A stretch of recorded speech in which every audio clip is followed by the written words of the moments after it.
Here you go. Finally, we get all this stuff put together.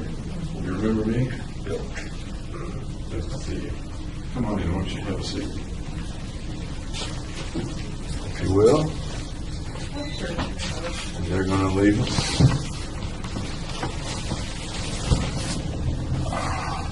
Got you some juice. I said you like juice better than water, so I think that's good.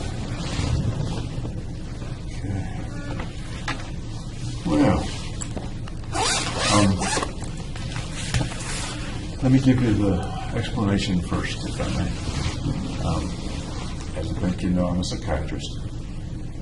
I was appointed by the judge to evaluate you. My purpose is very, very similar to that of Dr. Metzner. Do you remember Dr. Metzner? Yeah. Okay. He met with you here, I think, Yes. about a year ago. My purpose is not to get involved in your legal strategy or anything like that.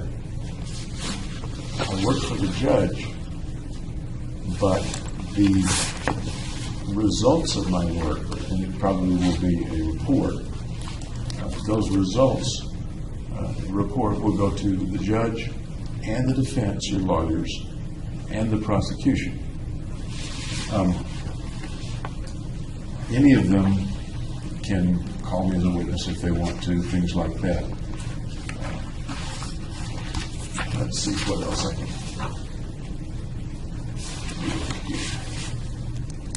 I have here, I'm going to fill it out, a little form that basically says that I told you who I am and who I work for, things like that.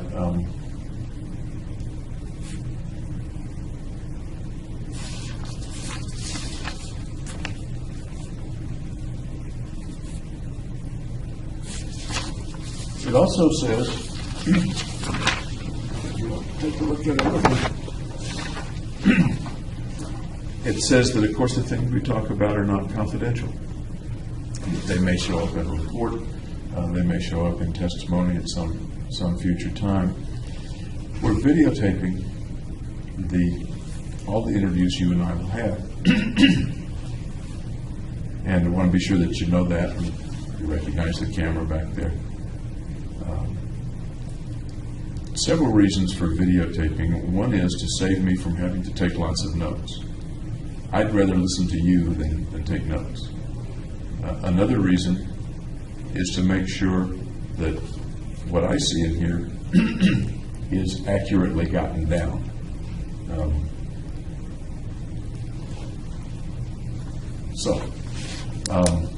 I think that pretty well covers it.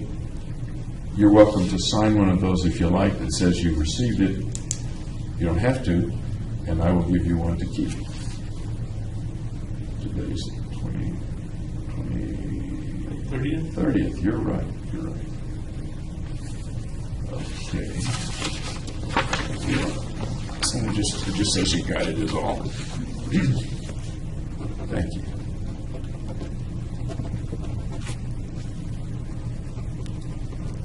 Excuse me.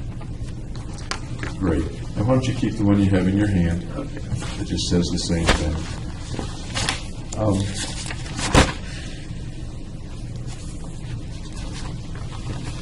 brought lots of records and stuff with me. I guess, do you have any questions about my role, why I'm here? Nope. What are we doing? Okay. I expect you and I will chat a couple of times today, a couple of times tomorrow, maybe on Friday. Probably less than 3 hours each time. It's not an endurance contest. If you need to go to the restroom or we need water or something like that, all you got to do is say so. First of all, how was the trip down? You came down a couple of hour drive, isn't it? From I actually flew part of the way. You flew? Yeah. That's interesting. In a regular plane or helicopter? Propeller plane. Okay. Well, how was the trip?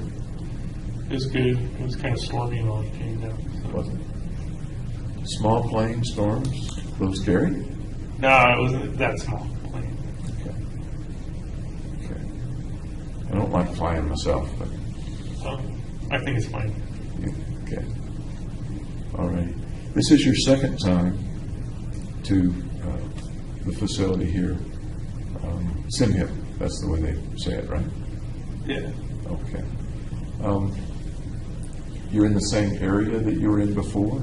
Yeah. A year ago? Okay. Some of the staff the same, or are they all new? Some of them are new. Okay. Okay. Treating you okay? Yep.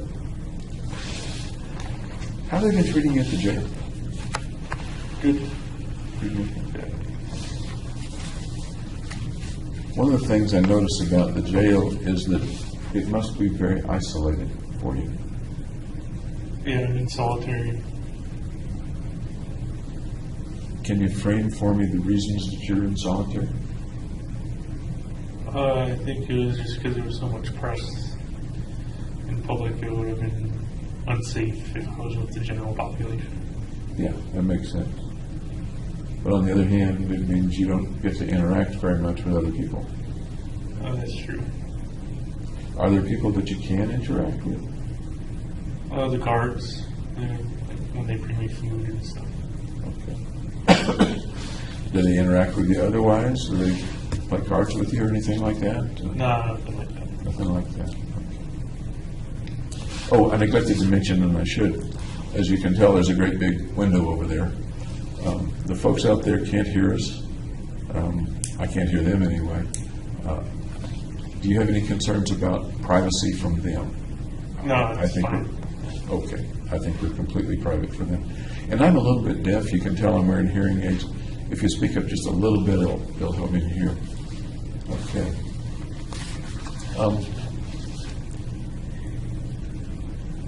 We've got lots of time to talk, and we don't have to cover everything, certainly in one day. Can you give me an idea of how you're doing now? Just keeping to a routine. To a routine of Exercise, reading, sleeping. Okay. Are you getting a bit of exercise? Yeah. What kind of exercise are you able to get? Well, I can do pacing in the cell, and then I do jumping jacks and sit-ups. Okay. Do you get out of the cell very often? Usually 2 hours a day. There's like a hallway, and it lives out there in like common area. And when you do that, you're still by yourself, except for security? Yes. Okay. How about yard time? They do have a yard, but I don't like it. It's kind of like an enclosed box. There's no grass or anything. Yeah, it looked kind of stark. Yeah, it's sparse. As I talked with you, I noticed that your pupils are a bit enlarged. Is that normal for you? They've been enlarged ever since I was in jail. Okay. That's interesting. They said it might have been because of the medication. Okay. Does it trouble you, or the light's particularly bright? So No, it doesn't bother me. before you went to jail, were they also sometimes enlarged, or do you recall? No, they were just normal size. Why do you suppose they're enlarged? I want to look a little bit more closely if you don't mind. Okay. I don't know. I don't either. Yep. Okay.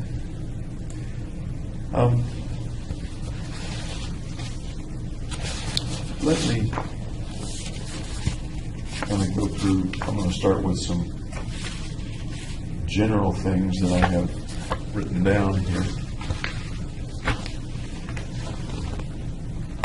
I'm not very organized, so I have to organize myself.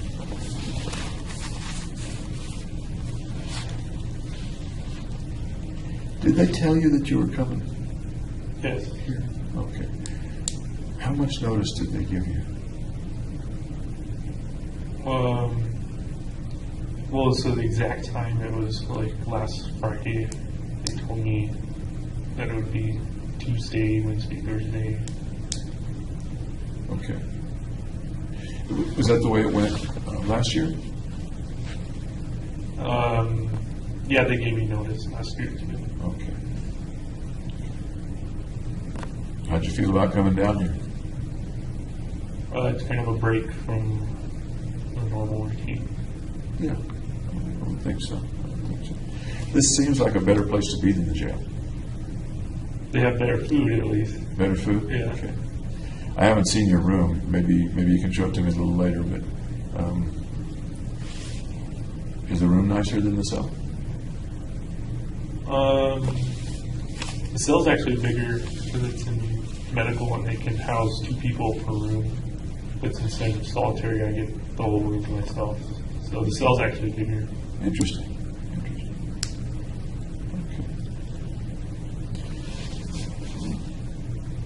I guess the first thing I'd like to do is get to know you a little bit better. You and I've only met very briefly in Aurora a week or 2 ago. What's the first thing I need to know about James Holmes? Could you be more specific? I'm a psychiatrist. I'm never specific. It's these open-ended questions, isn't it? What do you think people or shrinks should know about James Holmes to start off with? That I'm kind of shy, I guess. Okay. Kind of a shy fellow. Yep. What do you mean by shy? I don't like to talk a lot.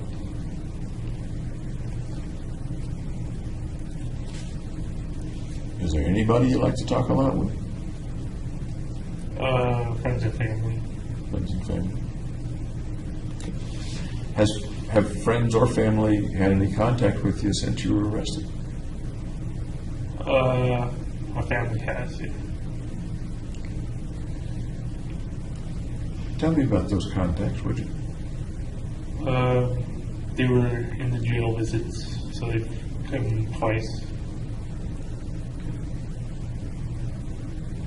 And they usually write a lot of letters, like 1 letter a week.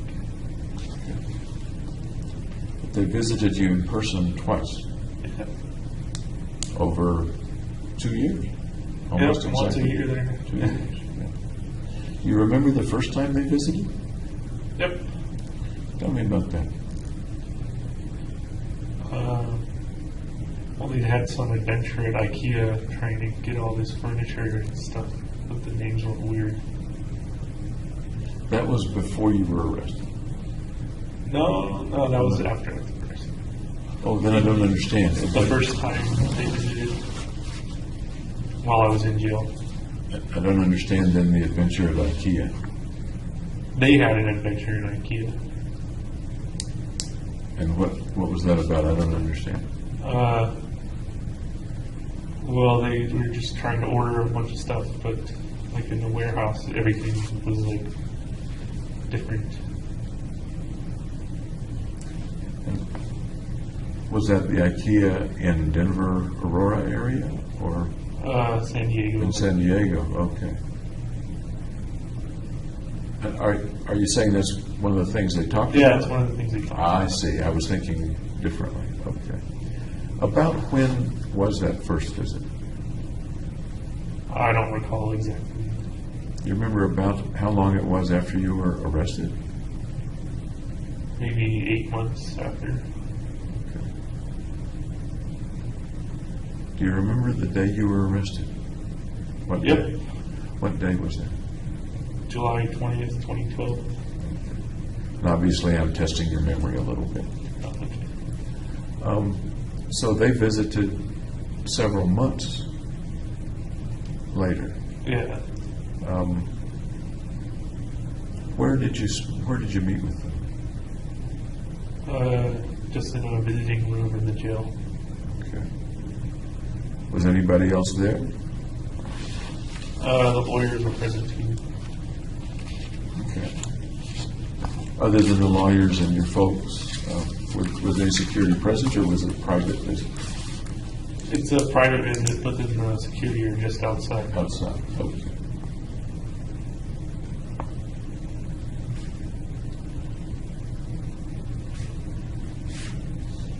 I'm just going to jot something down here.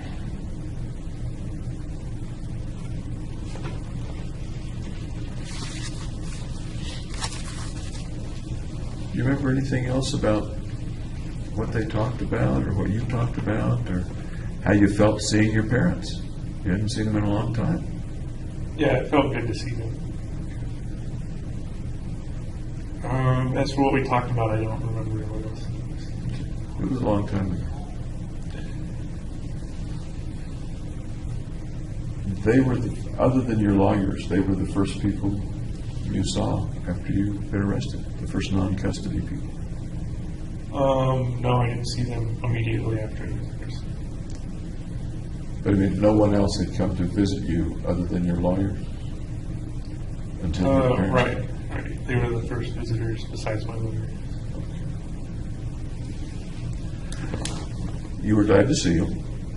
Yeah. Kind of an emotional time? Yeah. I would think so. They glad to see you too? Yep. Emotional for them? Yeah. How did they show the emotion? Do you remember? Did sometimes moms break down a bit? My lawyer said she broke down when she was leaving, but she held up pretty good while the visit was going on. How about you? Did you get a tear in your eye? Nope. Do you ever get tears in your eye? Yeah. What brings tears to your eyes sometimes? Just regrets. Regret. Can you tell me a little more? Usually it's before I go to sleep. Regrets about? About the shooting. And usually before you go to sleep? Yep. Do you sometimes have trouble sleeping? Sometimes trouble getting to sleep. Because of?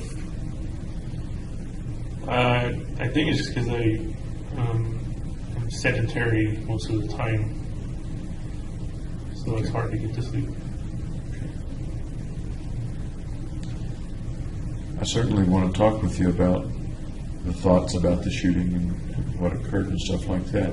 But I'd like to hear a little more about you before we get into all that. We've got plenty of time. Okay. Your parents visited a second time. When was that?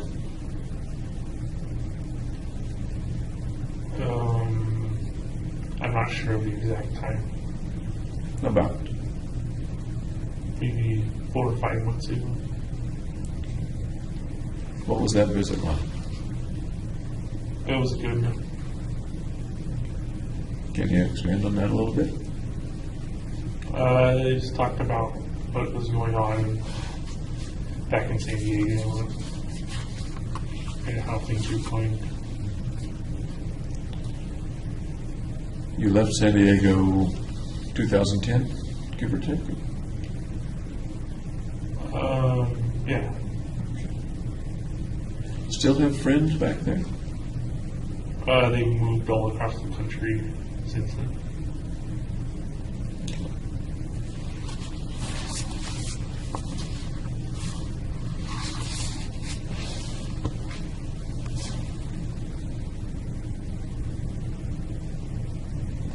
You moved out to Colorado to go to school. Yep. Why'd you pick Colorado?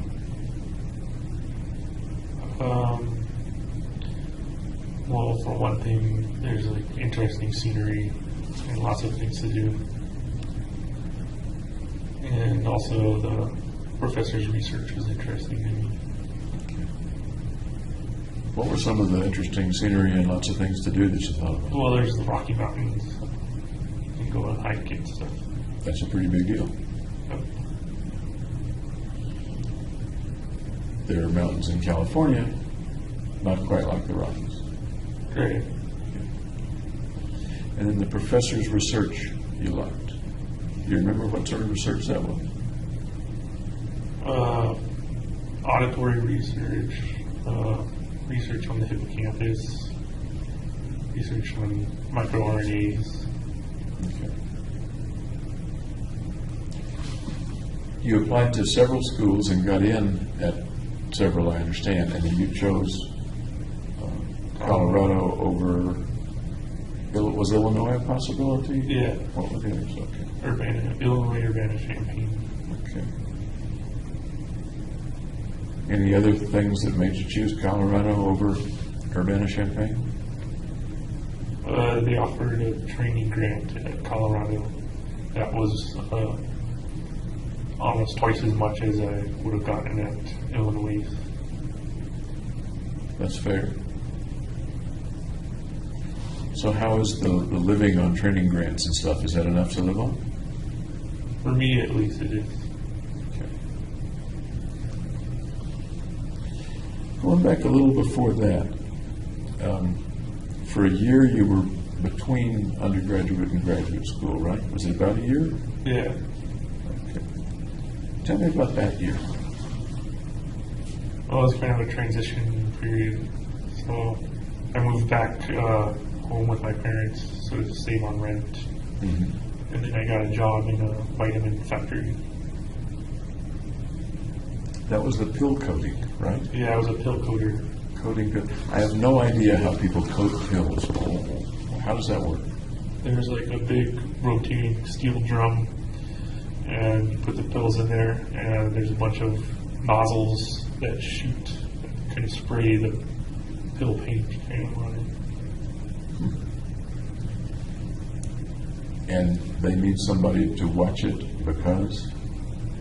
Because the nozzles clog, and there's temperature fluctuations, and somebody's got to put all the pills in and out of it.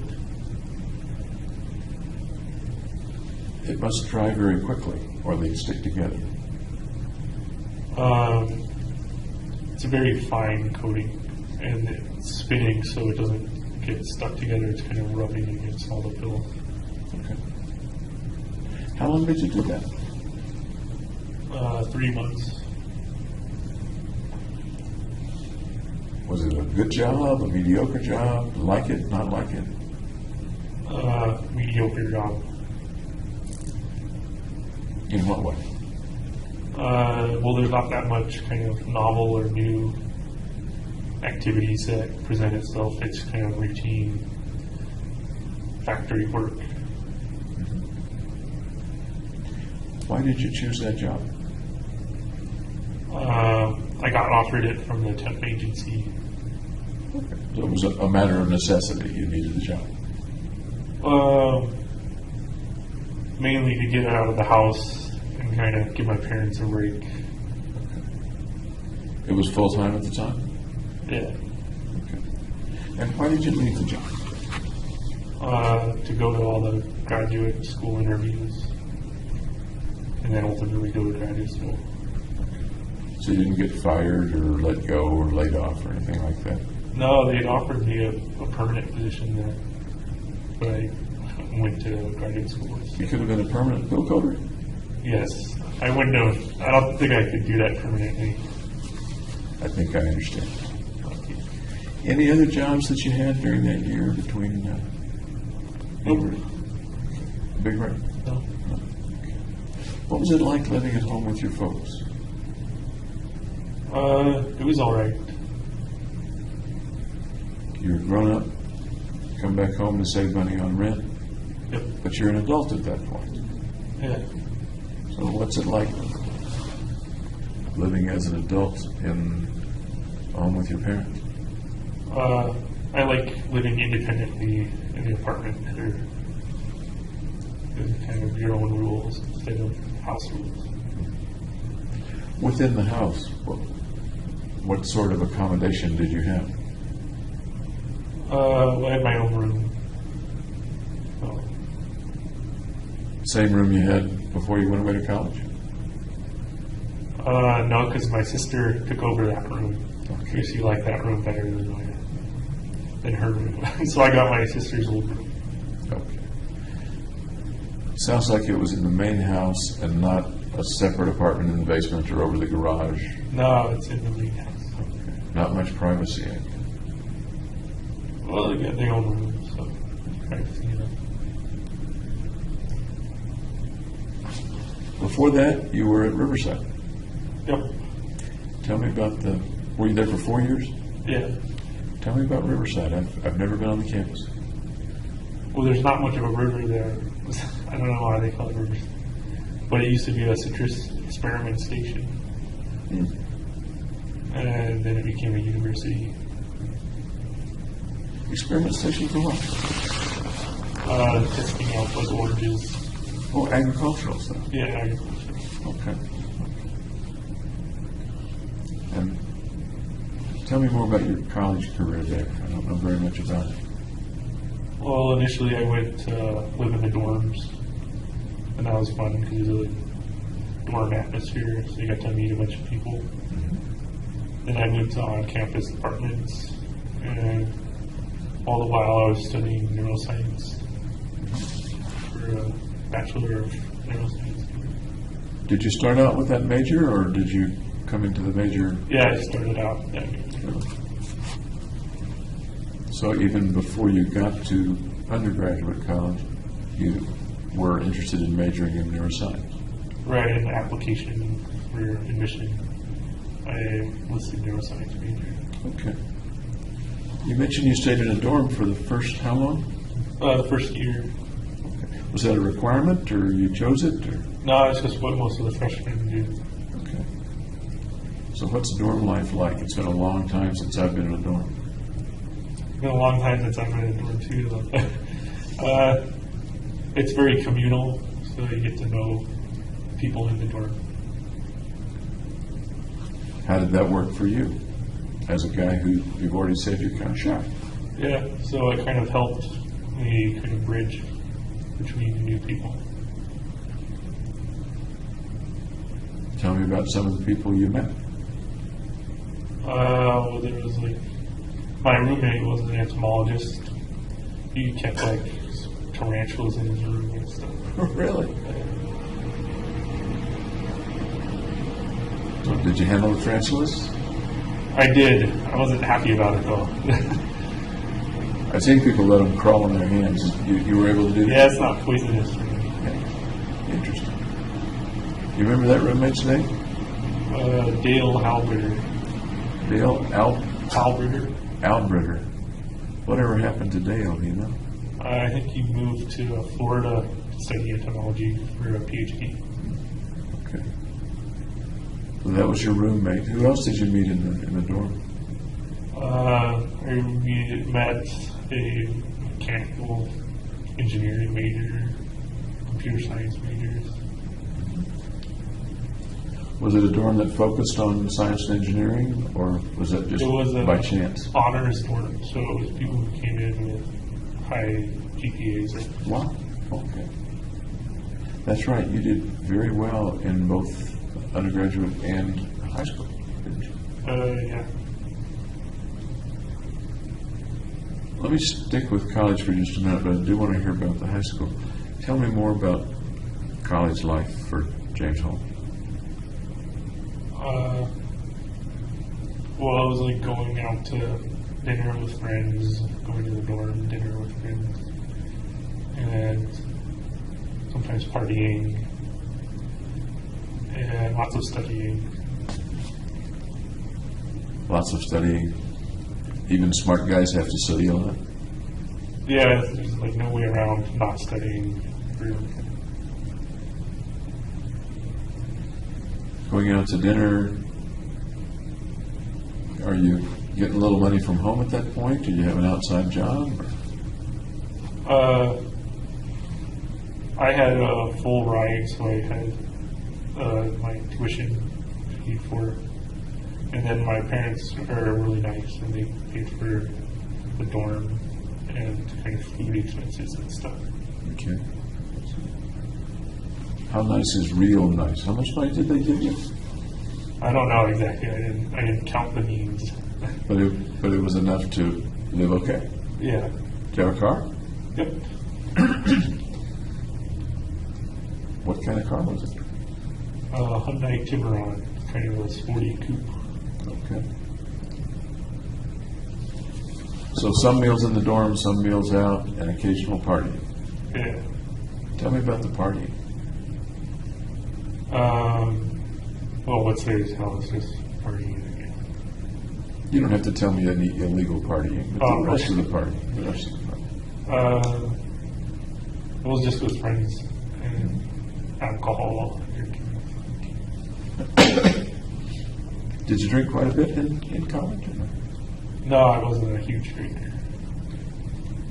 Only social. What is social? What is that to you? A place where drinking is a big focus, I guess. Did you ever get so drunk you passed out? No. Really? I'm part Irish. Okay. So you can hold it better than that, huh? Did you ever get so drunk that you felt like you couldn't drive? I would usually carpool with whoever. Okay. Safe thing to do. Yep. Did you ever get so drunk that you did something that you didn't remember later? Probably, but then I don't remember what it was. At these parties, what would folks be doing? Talking, playing video games, that kind of thing. Where might they take place? At a house.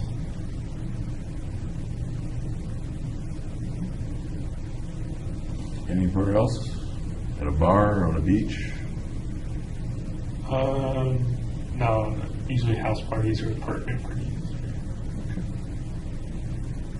What kind of folks would go to the parties? Just my friends. So far you've told me about 2 friends. I'm assuming there were more than 3 people there. Yeah, I have more than 2 friends. Males, females? Both. Both. How about female friends in college? I didn't have a girlfriend. I had female friends. Okay. Things sometimes get wild at the parties? I wasn't really partying that partying was like once a year type of thing. So Say that again, I'm sorry. partying was like once a year type of thing. Oh, really? So it's not. Once a year partying. Yeah, it wasn't like a everyday partier. I'm not sure that's going to be good for Riverside's reputation as a party school. If the parties only happen once a year. Well, for me, since I was in the honors, never any. Okay. Did you have any difficulties that you remember in college, those undergraduate years? No, it's pretty smooth sailing. Academic difficulties, social difficulties, work difficulties, ceiling fell in on your head. Any difficulties you can think of? No, it was pretty straightforward. How far was your accommodation at Riverside from your home in San Diego? I think it's an hour and a half at the speed I drive. Okay. Which is Fast. fast. You drive pretty fast. Okay. Okay. See, the southern. I don't exactly know the Southern California geography. Riverside's kind of inland of LA, Okay. so the kind of logistical hub. Okay. So beach party probably out of the question. You'd have to drive a lot a ways. How often did you go back and forth to the home in San Diego? Not very often, maybe once every 3 or 4 months. Did your folks ever come up to Riverside? Yeah, they checked it out. They took the tour, the initial tour. How did they feel about you going away to college? I guess they were proud. Proud? Yeah. Okay. You're the older of your siblings, right? Yeah, I have a younger sister by about 5 years. And I'll ask you a little bit about the family in a few minutes, too. Okay. Now let's go to high school. What was high school like? It was good. Tell me about it. Public school, private school, magnet school, charter school? Public school, it was like newly constructed. We were the first full graduating class. Oh. Okay. What kinds of things did you enjoy and not enjoy in high school?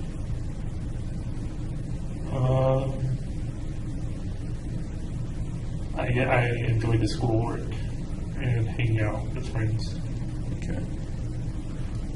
Any particular kind of schoolwork you enjoyed? Math and science, and history. Any particular kind of science? Biology. Okay. I don't like physics very much.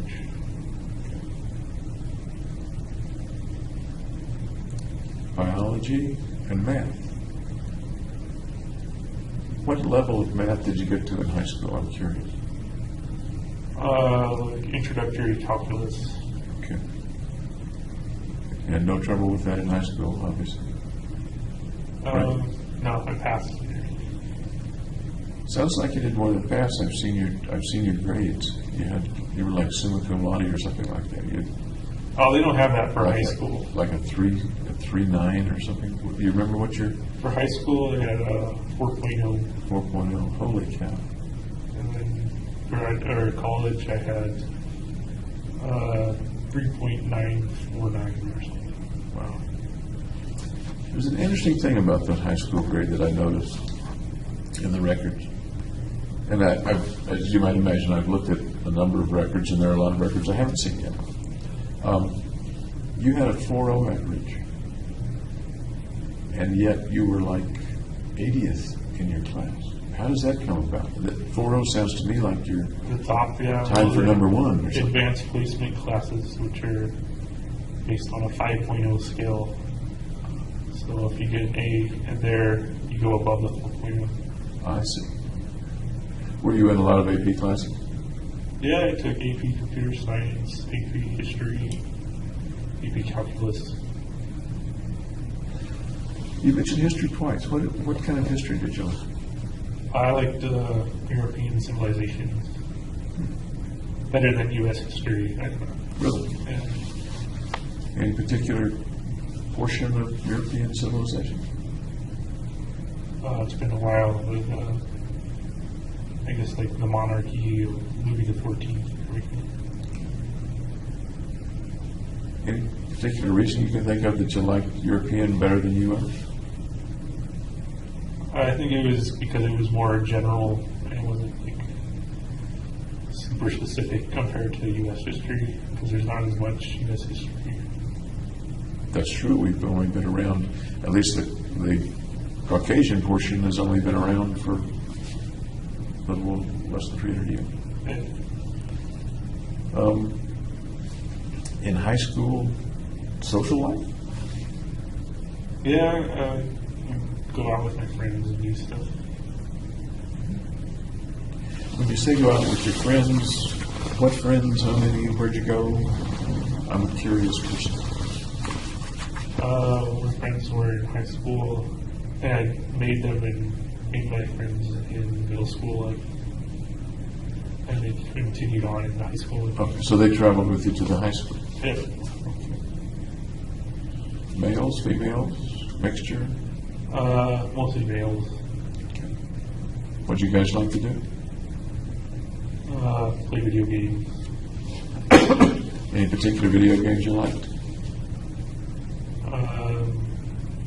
StarCraft. I'm trying to think what the video games were at that time. I don't remember specifically what was around. It's a real-time strategy. Okay. Athletics of interest to you?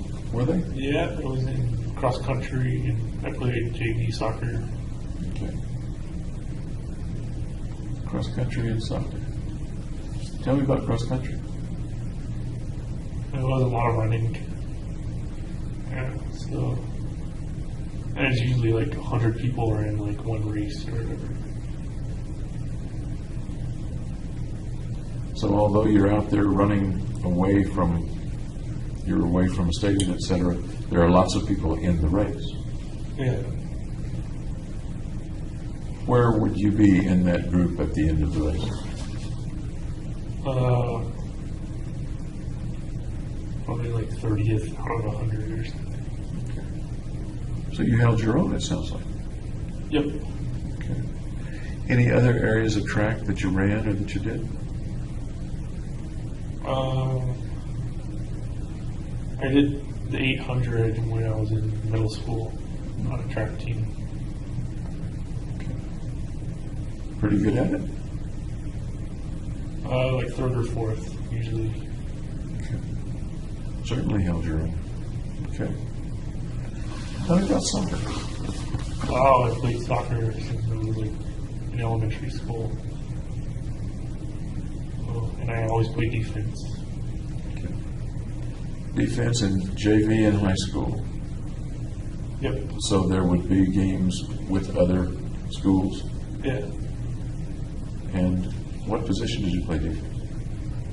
Either I could play any defense, right back, sweeper, stopper, back.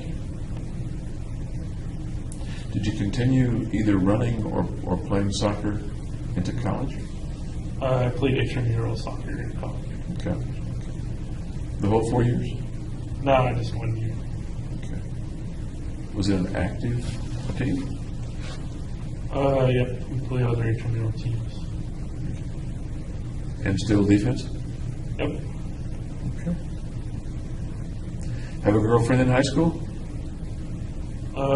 No, though some asked. Though Some asked.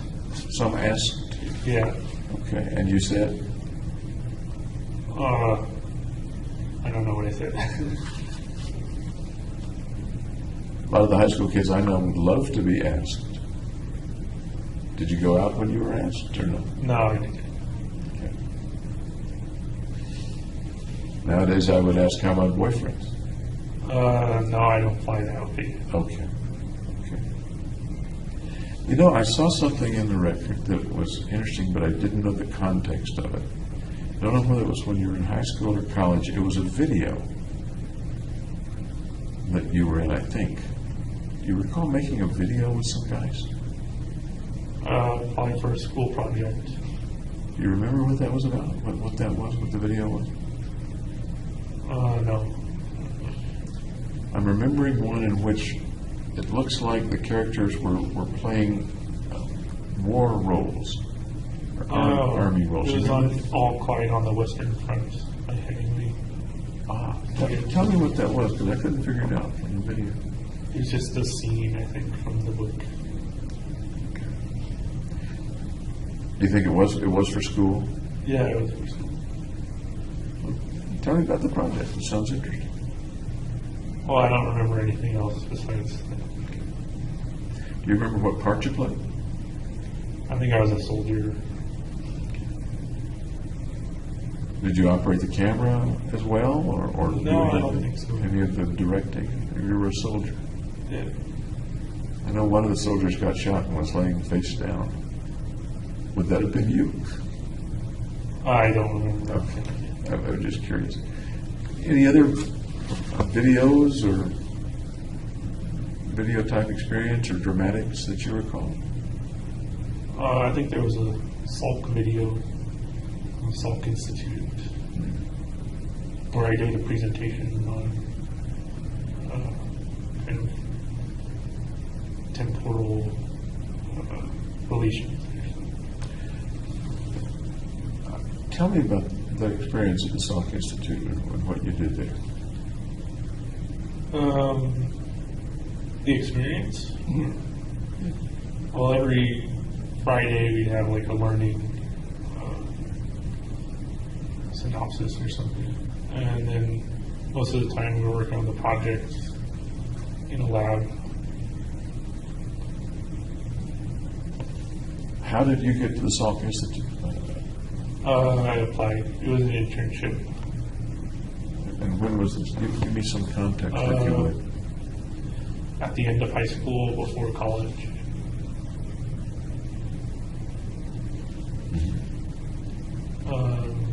So it was like a 3-month internship.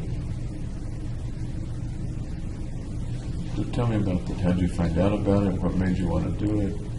What did you end up doing? Well, they advertised at our school over the monitor system. And then So I applied and I did computer programming for my research project. You were there for 3 months? Yeah, I believe so. Did you get paid for that? Yep. Imagine it looked good on your resume. I guess so. When you say computer programming for it, what sort of programming, what were you doing with that? I was doing Adobe Flash programming. I made a Flickr Fusion utility. It's a way to tell the RGB values between different monitors.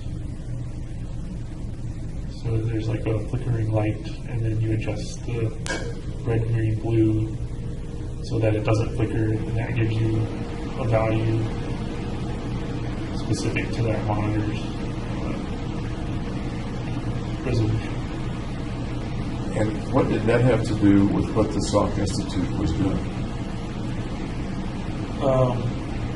That was what was happening in the specific lab I joined. So that was my project.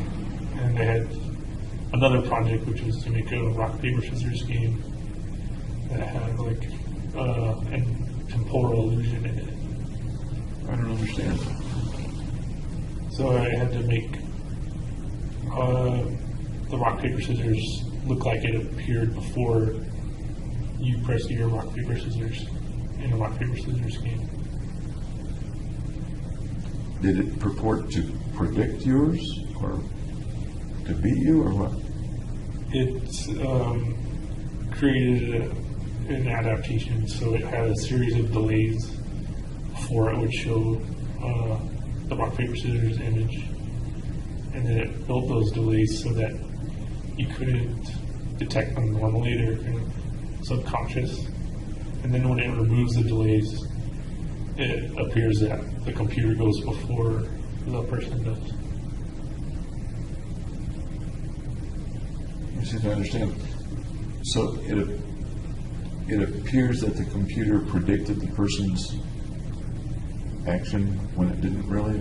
I'm not sure I understand. Right. It predicts like the counter move to the human's move, but it shows it the computer's move first before you make your move. I think I'm catching on. I think I'm okay. But the purpose was for the computer to beat the person? Yeah, and make it look like the computer wasn't cheating. Interesting. Was it pretty competitive to get that position for the summer? Yeah, I think there were like 4 other people who were interviewing at the same lab I was, and then there were other labs too. At that point, had you already gotten into Riverside? I think the chronology of it was I had already got accepted. Okay.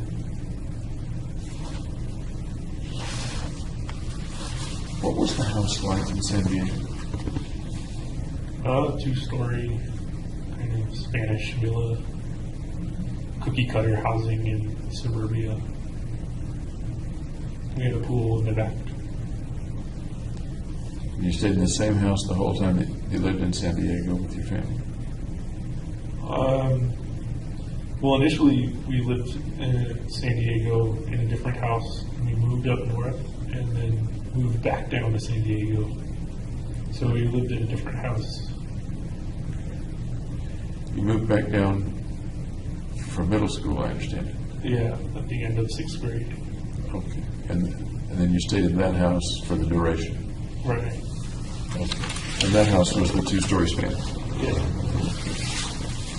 The people in the house were? My family. Your family? Tell me about the family. Mom, Dad, and I understand one sister. Well, my mom's a nurse. I think she does more administrative work than kind of the hands-on nurse stuff. My dad's retired. He used to work in statistical kind of analysis, doing the ASVAB testing kind of thing. And then he went on to work in Fair Isaac, which works on countering credit card fraud, predictive models. And what was the name? You said Fair Isaac. Fair Isaac. Yeah. That's the name of the company. Of the company. Okay. Okay. So both mom and dad were working when you were living there in middle school and high school? Yep.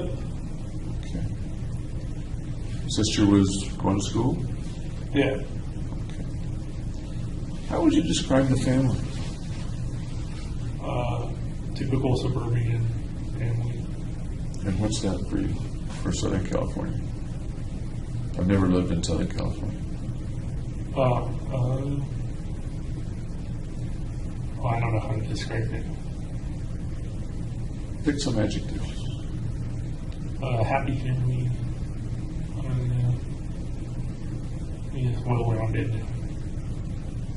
Well-rounded. In the sense of what? I don't know. I don't either. I've been trying to read minds for years, and I've never been able to. So you kind of got to help me. I just get well-rounded in general. Is warm a word you use to describe the family? Yeah, loving too. I'm sorry? Loving. Loving. How did folks in the family show warm and loving? Just talking to each other.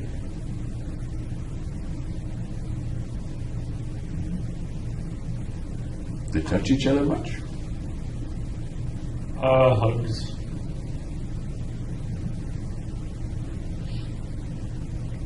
And how about you? Were you one of the warm, loving folks too? Yep.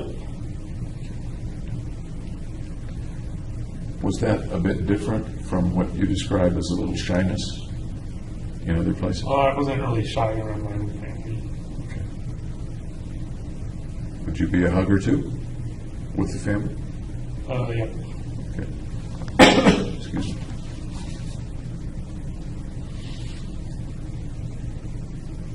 Tell me about your sister.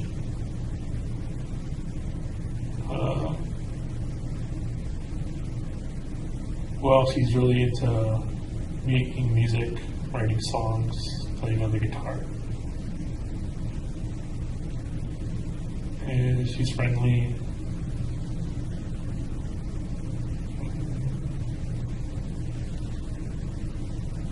Adventurous, I guess. Adventures. Has she been all those things since you were younger? Since she was younger? Yeah. What's your relationship, prior to being arrested, what's your relationship been like with your sister? Caring. And supportive. And what? Supportive. Supportive. When you were in high school, she was then 5 years younger. Yeah. Would you see her regularly in the house? Or would No, you be off family. doing other things? Or? In the family room or in the backyard.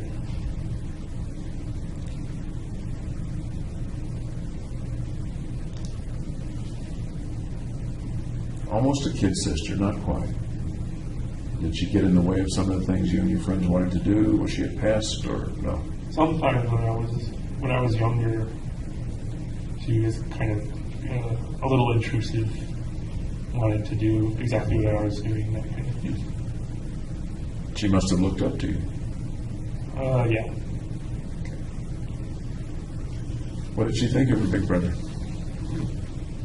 Well, you'd have to ask her. Yeah, you know what did she think of her big brother? I don't know. You can speculate.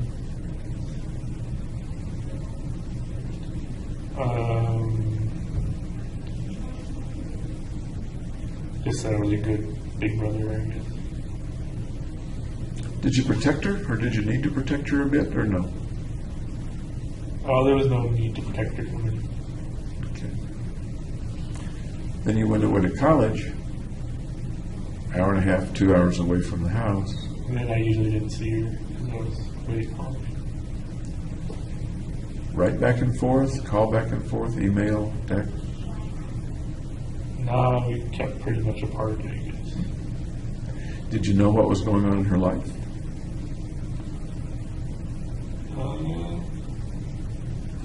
Not that much, no. Did she keep up with what was going on in your life? I don't think so. It's into emails or... No.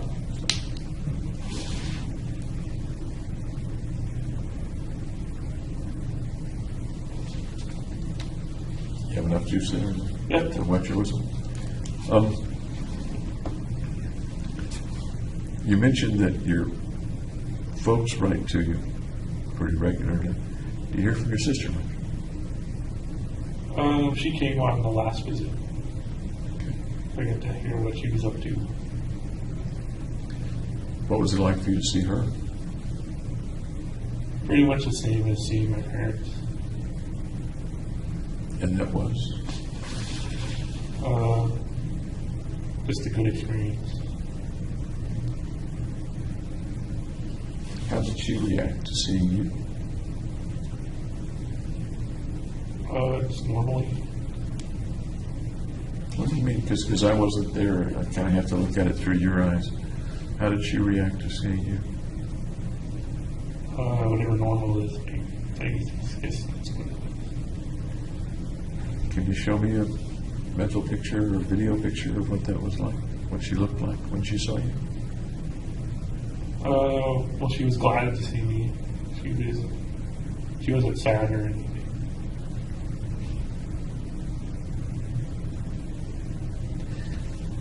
Did she or your parents seem concerned about you?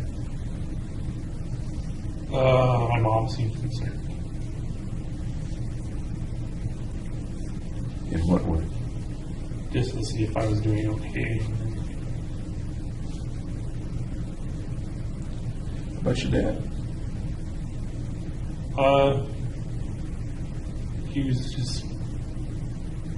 He wasn't like showing the concern at least. Sis? She didn't show any concern either. Do you think they were concerned even though they didn't show it, or do you think they just didn't give it on you? I think they were concerned.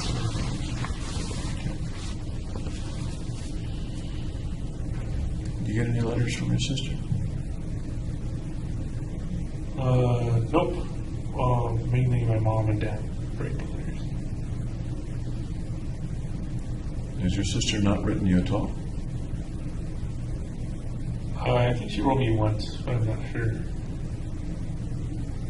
What do you think of that? I guess pretty much we're living different lives.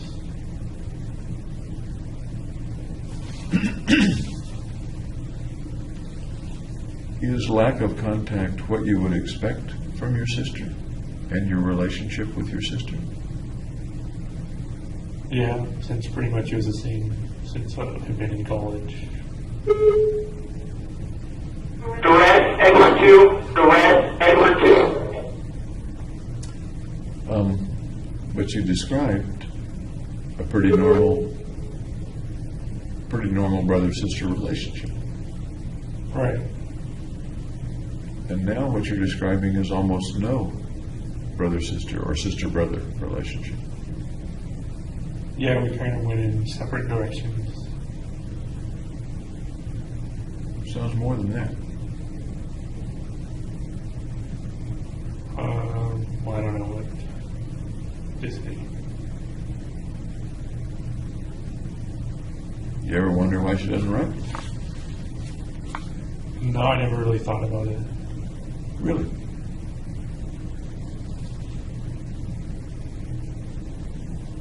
You love your sister?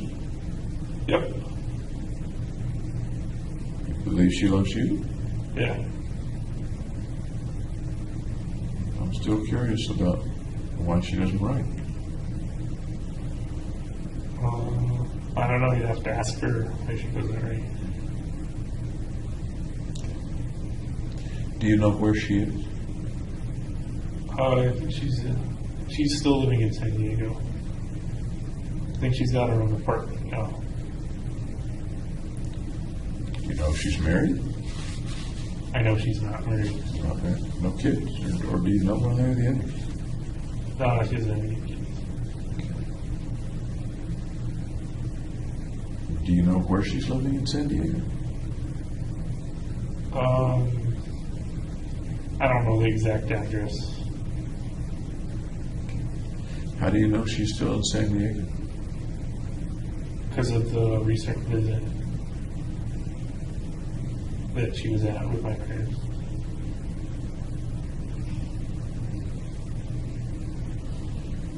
Mom writes you every week or so? Yep. I'm sorry? Yeah. Okay. What kinds of things does she write to her son?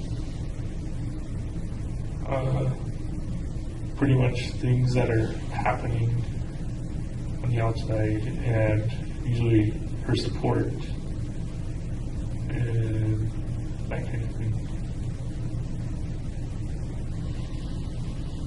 Does she tell you much about your sister? Yeah, she would say like my sister was working at a sub sandwich place. The letters usually come from Mom? From both Mom and Dad? My dad usually writes once a month. He doesn't write as often. What do He you usually think? writes a big letter.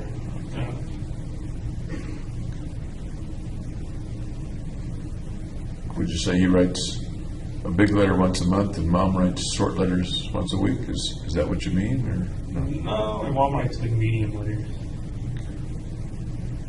What do you make of the fact that Dad doesn't write as much? I think that's kind of his personality. He's kind of distinct.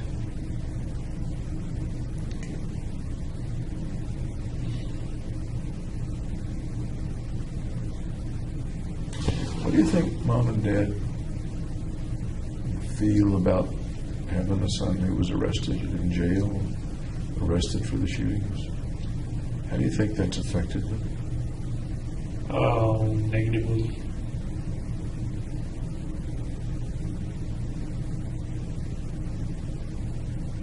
Can you expand on that?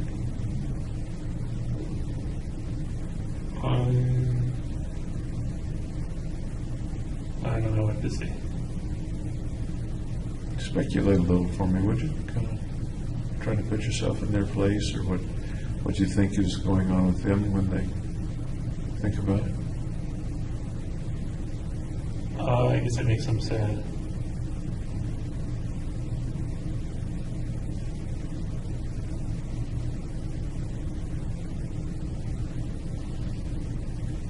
Do you know how they first found out about the shooting?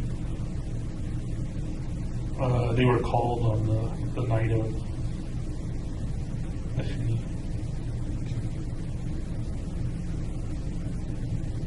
Do you have any idea how they reacted? They contacted lawyers, trying to get a lawyer for me. How about their reacting inside? How do you suppose they reacted? That they were troubled by it. That's a kind of vague word. Can you be more specific about what you think they might have felt inside? Grief, maybe.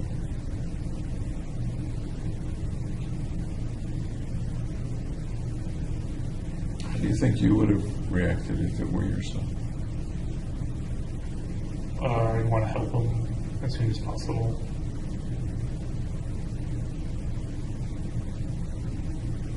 Any other reactions? I'd be sad as well.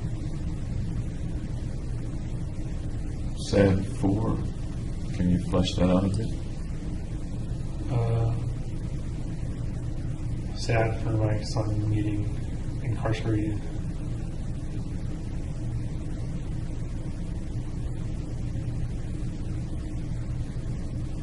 Flesh it out a little more. Would you?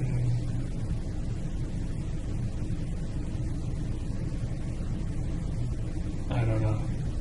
If Hemingway were writing about it, like the video that y'all did on Cloud of the Western Front, what might Hemingway have written about what the parents think and feel when they get that call and over the next few hours? That they'd be tear-stricken and kind of taken by surprise.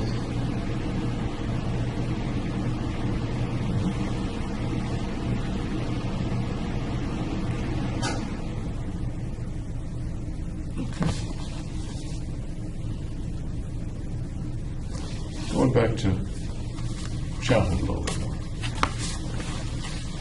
You came back to San Diego in middle school.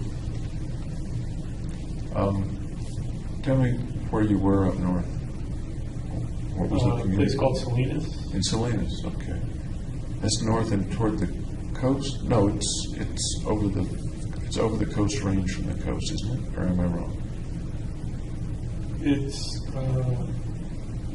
near the coast. Okay. Well, what was Salinas like? It was pretty agricultural. There would be lots of strawberries and artichokes. And there was a big canyon behind my house. And, Why were your folks there? Why did the family move to Salinas? my dad got a job up there. What sort of job? Doing the statistical work for the ASVAB testing. For? ASVAB testing. That's the testing to see like where people in the military should be placed. Okay. And what was home like in Salinas? Peaceful, rural.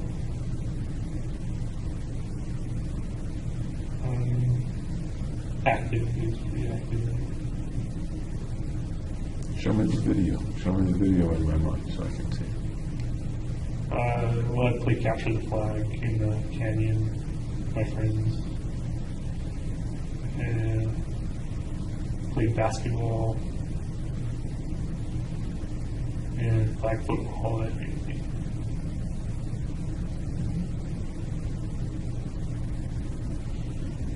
Was your house in town or outside of town? It was also kind of suburban, so it was outside of the town. Okay. What kind of house was it that time? Single story, thatched roof.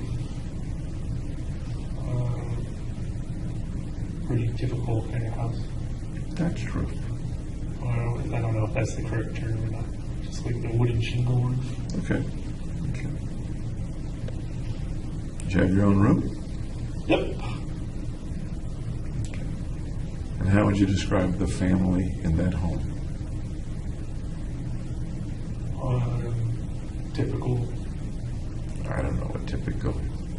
So the mainstream is Every family's different. Tell me what family in that home was like.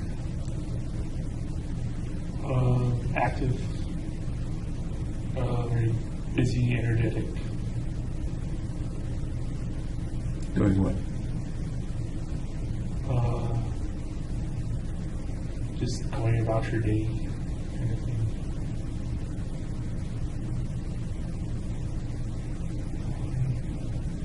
But I don't know what the day was to go about. You're the one that's picturing it in your mind, and I can't see a picture. Right, I can't transfer pictures in my mind. Try. Tell me what you're seeing in your mind. Just making pizzas.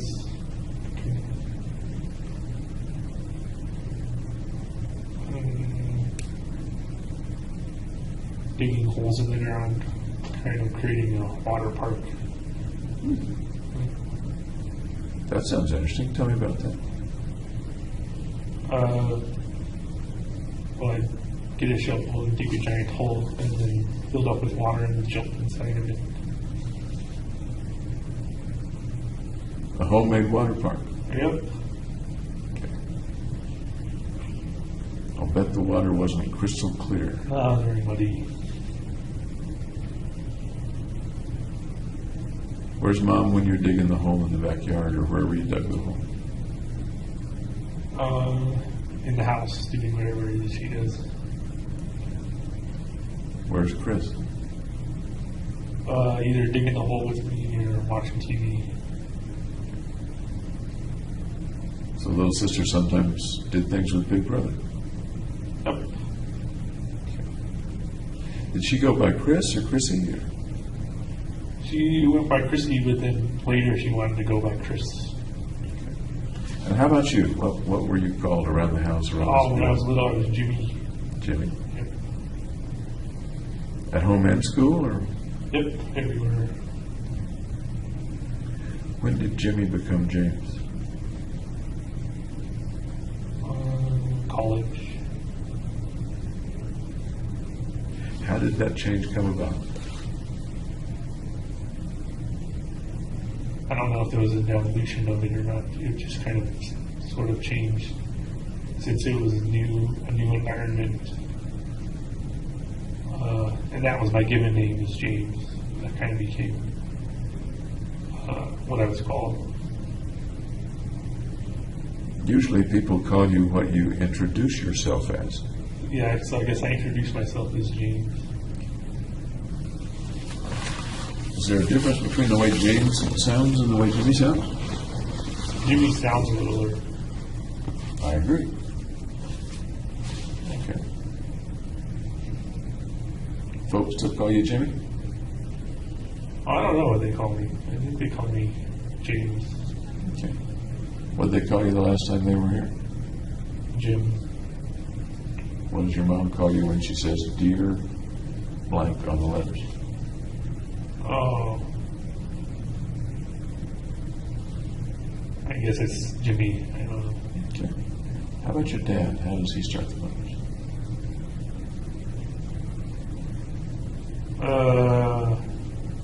I think it's Jimmy as well. Okay. Is that okay with you, or would you Yeah, it's sometimes fine. correct them? No, I don't really. Okay. The neighborhood in Salinas was, what kind of neighborhood? You said the word suburban. Yeah, it was a good neighborhood. We knew our neighbors and everything. Okay. What kinds of people were they? One ran like a jewelry shop, and the other was a kind of artist at a penitentiary. An artist at a penitentiary? He teaches like an art class at the penitentiary. That's an interesting neighbor to have. And the kids you played with, what were they like? Typical rambunctious kids. Were you one of the rambunctious ones? Or no? Yep. What's rambunctious mean in Salinas, California? Very energetic, kind of always doing something. Like what? Besides digging holes and filling them with water and jumping in? Playing video games. More video games than outside, or more outside than video games? When I was a kid, it was more outside. How about in high school? It was video games more. Would you say your video game career in high school was similar to your friends, or more or less? I'd say similar. How about in college? Then I was mostly working, but it was still more video games than outside.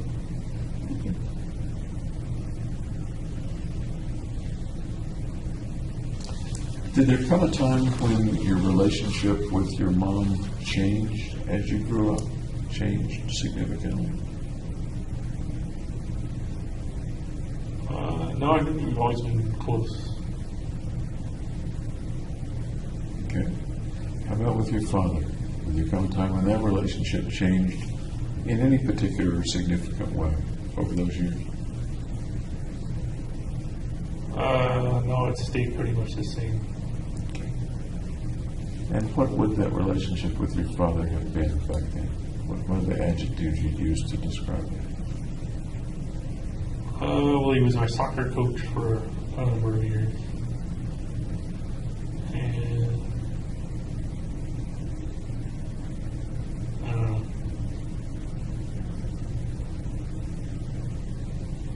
What's it like having a father who's the coach? I mean, he's coaching everybody, including you, I would imagine. But he's also your dad. What's that like? It's pretty normal. I don't know what you mean.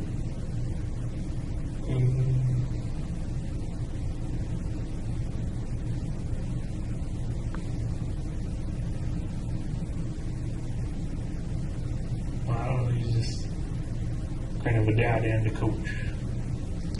Was he fair? Yeah. Did he favor you over the other kids? No, he was fair. Did he disfavor you over the other kids, just to be fair? No, not really.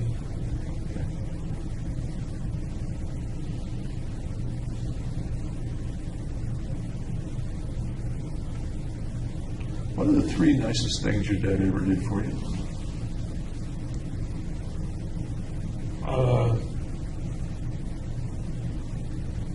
Well, he paid for most of my car payment. I paid $1,000. He paid like $7,000.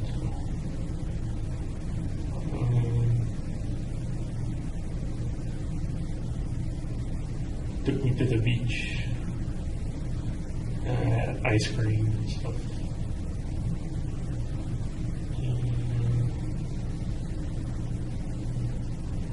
He helped me move. Helped you move to college? Yeah. Okay. Car payment, taking you to the beach, and helping you move. I gotta pick one now. How about taking you to the beach? What was that like going to the beach with your dad?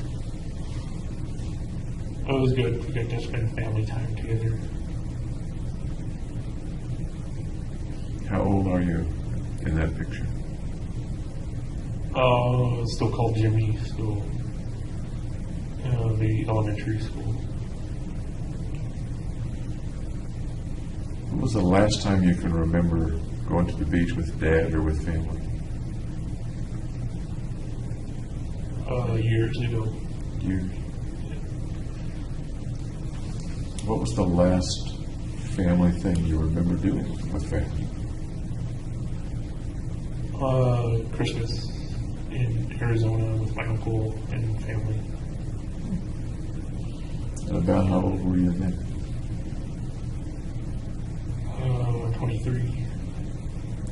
Tell me about that Christmas trip.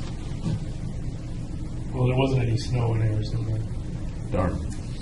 But we just drove up together and spent the Christmas together. Would that have been when you were staying with your folks, or was that after you came That was once I came to Colorado. to Colorado? So you went back home for Christmas, Yeah. or back to San Diego for Christmas, and then to Arizona to spend it with your uncle, and who all was with your uncle's family? It was only him. Just your uncle? Yeah. Your mother's brother? Yes. Was he sick at that time? He had like a rare cancer in his eye or something. He had to go to UCLA for treatment. I'm aware that one of her brothers, or maybe her only brother, passed away. She has 2 brothers, but yeah, that was the brother. He got cancer in his liver and then he passed away. Okay, so that was the brother who died? Yeah. Okay. Nobody was living with him in Arizona? An aunt? His cousin? wife was, so my aunt, she had like a brain aneurysm. And she had like some susceptible like, brain aneurysm condition in her family. So was she deceased by that time? Or Yeah, she was deceased. Did they have kids? Nope. Do you have any cousins? Yep, I have 2. Where are they from? Which people? They're from my mother's other brother. And I think they're living in Iowa now. Or Idaho now. Where are they over here? So there would be your Uncle Andy and your Uncle Dexter on your mother's side. Uncle Dexter was the one with cancer. And on your dad's side, you have Uncle James, who you may have been named after, I suppose. I don't know if they named me after. And Aunt Betty. And then, tell me again, I'm sorry, I forgot the cousins. Two cousins. Stephanie and Holly. What are they like? And were you close to them? Yeah. We had a trip together in Lake Tahoe with the family. We were going to do kayaking or something, but it was super windy, so they didn't. We went to miniature golf instead. That's quite a step down from kayaking. Miniature golf. Kayaking's up here, miniature golf is down I here. guess so, Unless if you you're wanna really like into the- miniature golf, yeah. But it was too windy for the little kids to do kayaking. Roughly how old were you at that time? I think I was 20. And the cousins are about how old? I think they're about 10 years younger. So they were a lot. Yeah. Did they communicate with you at all in college or send you letters at jail? No. Any idea what's happened to them? I think they moved to Idaho. Any idea what they're doing? Probably learning how to drive. Based on their age? Yeah, basically.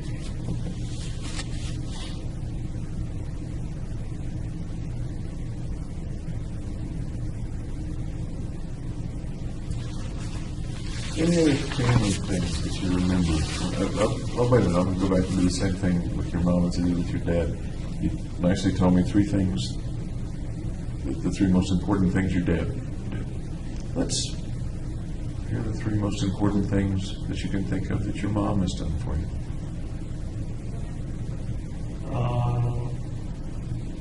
Wrote me letters. Took me to the zoo.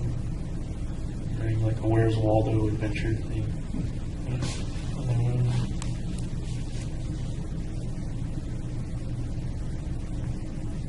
Made spaghetti together. Took you to the zoo, roughly what age? 7 or 8 Okay.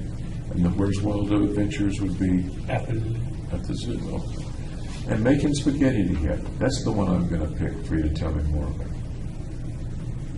Okay, well, we were boiling spaghetti, and then she had to test to see if it was al dente, and she threw a piece of spaghetti onto the cabinet, and she left it there, and then when she took it off, it stripped the paint of the cabinet. Really?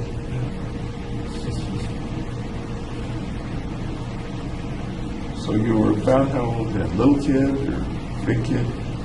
Old enough to cook. Was she teaching you to make spaghetti, or was she just letting you help her make the spaghetti? Bit of both. Were there other times when she taught you things? Yeah. Like what? I can't remember. Try a little bit. What else did she teach you? Your mom?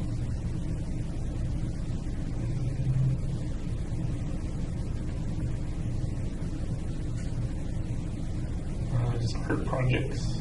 I'm sorry? Art projects. Heart project. No, art. Art project. Okay. I told you I was a little deaf. What sorts of art projects? Like paper mache stuff, tie dye T-shirts. Was it just you that she was teaching, or was there other people too? My little sister too. Sorry? My little sister as well. Little sister too. So you make paper mache at home? Yeah, stuff like that, like Easter egg coloring, that kind of thing. How old are you at these times when she's teaching you art projects? 7 or 8.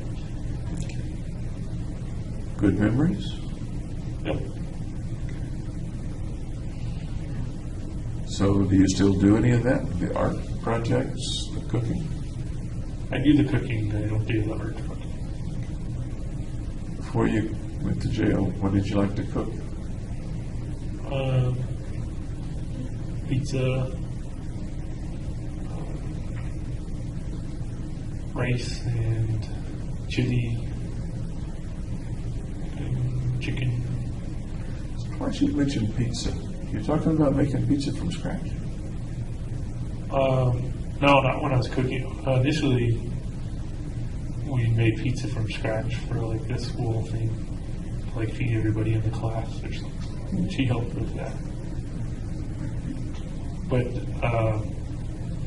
since then, I do the frozen pizza cooking because it tastes better. A little easier too, I imagine. Yeah. Did you cook much in college? Once I got my own apartment, I cooked more. Not in the dorms though, because they feed you a meal plan. Yeah. Ever cook for other people in college or in grad school when you had your own apartment? Did you cook much for other people? Once I cooked for others. I was on Valentine's Day for my girlfriend. What did you cook on Valentine's Day for your girlfriend? Kind of French fried onion chicken with mixed vegetables and rice. French fried onion chicken. There's like some topping, that, like French fried onions that you can put on chicken. Okay. Makes it tasty. And how's the chicken prepared? Baked. So you bake the chicken Yep. and put French fried onion on top Topping. Yeah. and had mixed vegetables. What else? I had shrimp and ice cream. I was going to say your girlfriend's going to expect dessert, Yeah. and that was the ice cream. Yeah. Where did you do that? In my apartment. At your apartment. And when was that? Valentine's Day.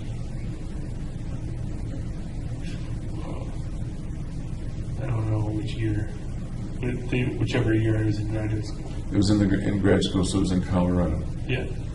And which girlfriend was it? Was that Gargi? Yeah. Okay. How did that evening turn out? Okay. Good Valentine's Day? Yep. You got to tell me more than just yep for Valentine's Day. Tell me more. Well, I don't usually celebrate Valentine's Day. But you were that time. Yeah.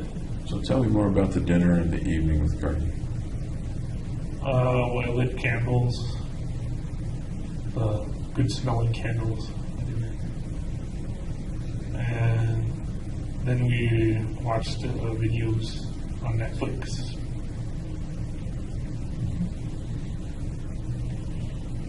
Sounds like a nice evening. Yep. Good smelling candles.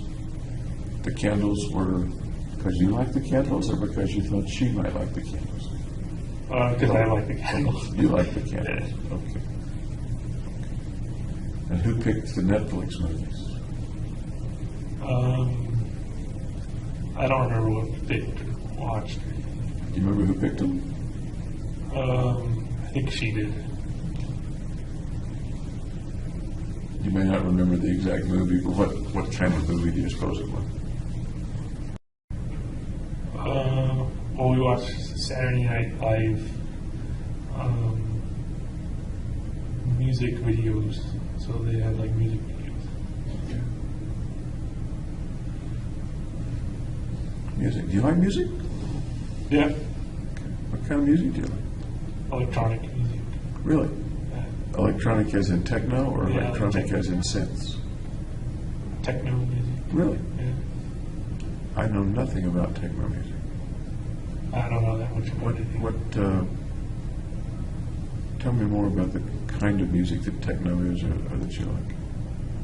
It's just kind of rhythmic repetition to it. And it's usually a lot of keyboard and kind of electronic sounds. Do you like it with the video, or do you like it just the music I like it just through the headphones? Okay. Like it better with headphones, or you like it? Yeah, I usually listen to it privately. Okay. And that was really my question. Thank you. Yeah. If you were by yourself listening to it, would you tend to use phones, or would you tend to use a speaker? Headphones.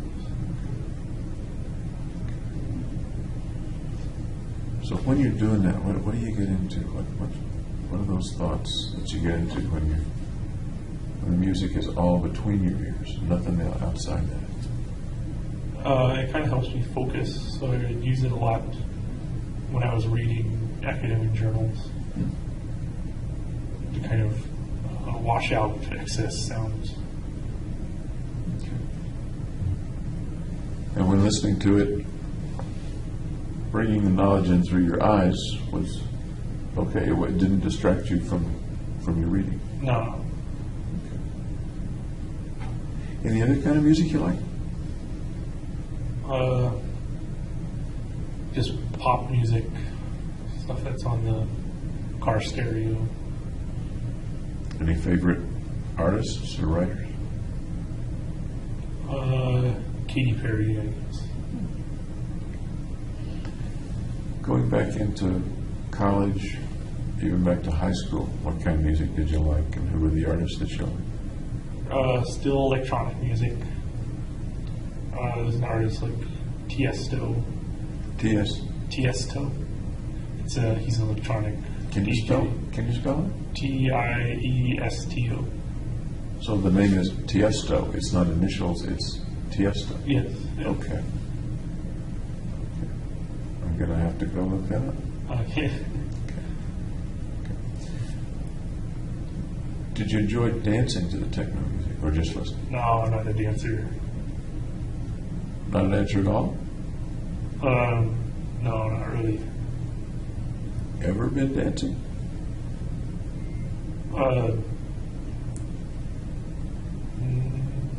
No. Okay. Was Gargi a dancer? Did she like to dance? She wasn't a dancer either. Other girls that you've been out with, and I don't know who they are. Can you name some other girls that you've been out with in college or high school? All the others have been friends. So going out with a friend, not a quote date, or am I wrong? Going out with a friend instead of a girlfriend.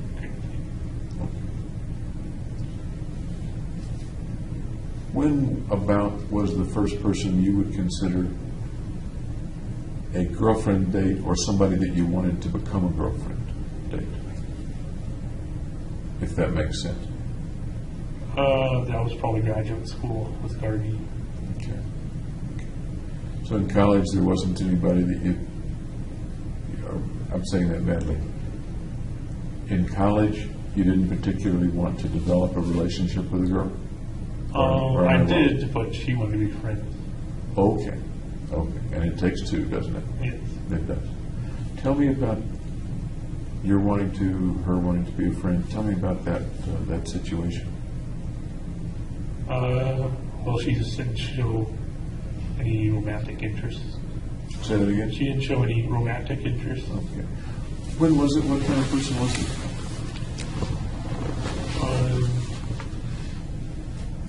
When was it? It was in beginning of undergraduate.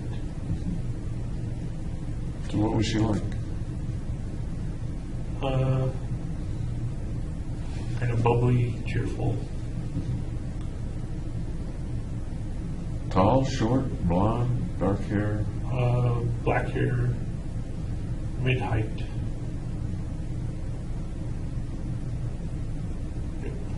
What was the circumstance where you met her?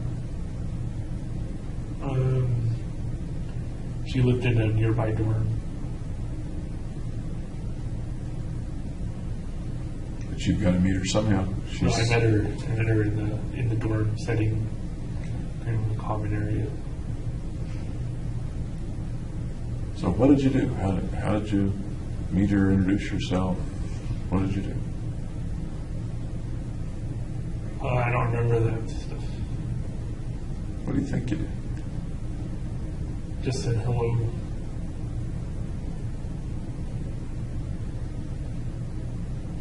You remember how she reacted? I don't remember. But you do remember some things. You do remember that you were, to use your word, romantically interested, and she apparently wasn't, right? Yeah, she was Persian, so I think she had a cultural barrier. Her family wanted her to be with another Persian.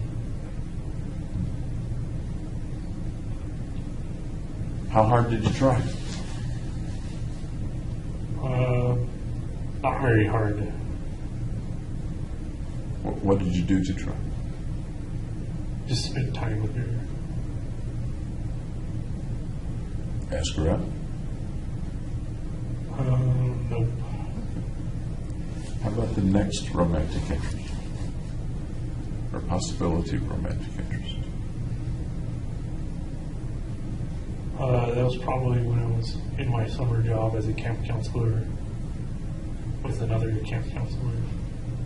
And that was Max something camp? Yeah, Camp Max Strauss. Okay. So that was between a couple of the years of your undergraduate? Yeah. Okay. Between freshman, sophomore, junior? Well, I think it was sophomore, junior. Okay. Tell me about that one. Tell me about that one. Well, we went on a date to the movies, and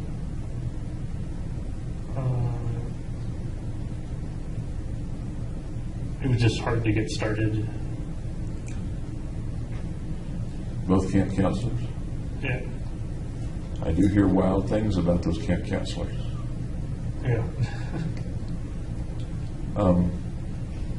You went on a date to the movies. What happened? We went back to the rec room at the camp. It was 3 o'clock in the morning, and we just didn't go any further.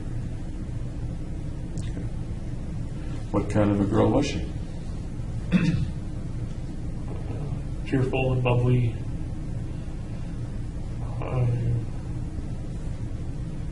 Easy to talk to.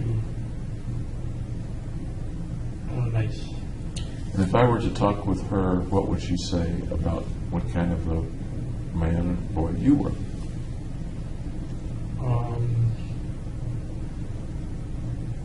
Probably that I was shy. And kind. Kind? Yeah. Okay.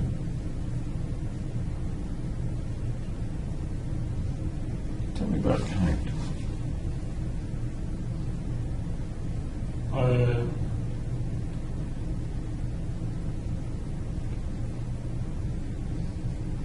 Just being nice to her, I guess. Okay. Did you have any other dates with her? Yeah. We went walking around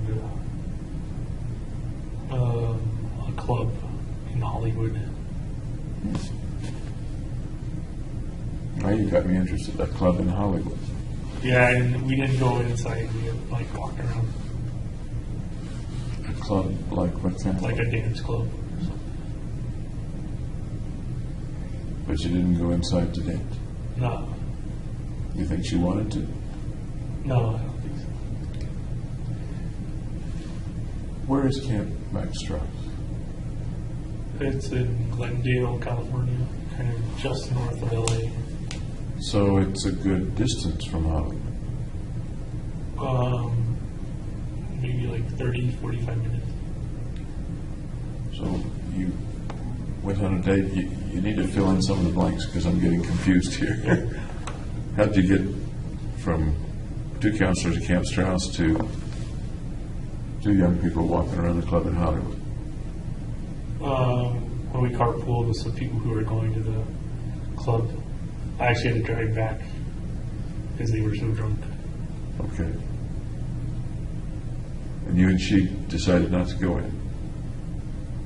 Yeah. Was it one of those clubs where the doorman might not let you in? Or could you have gone in if you wanted to? It might have been a 21 and over club. I don't remember. Okay. And at that point, you weren't 21 yet? No, I was 20. Okay. What else would she have said about you? You said shy, you said kind. What else would she have said about you? Funny.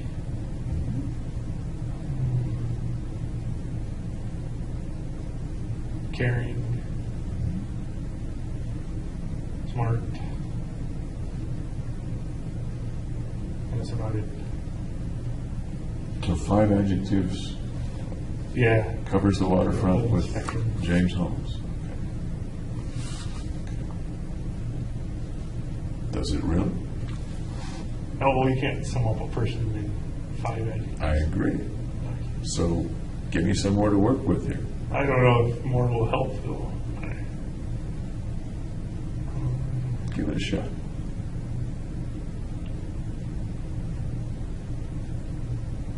Quiet.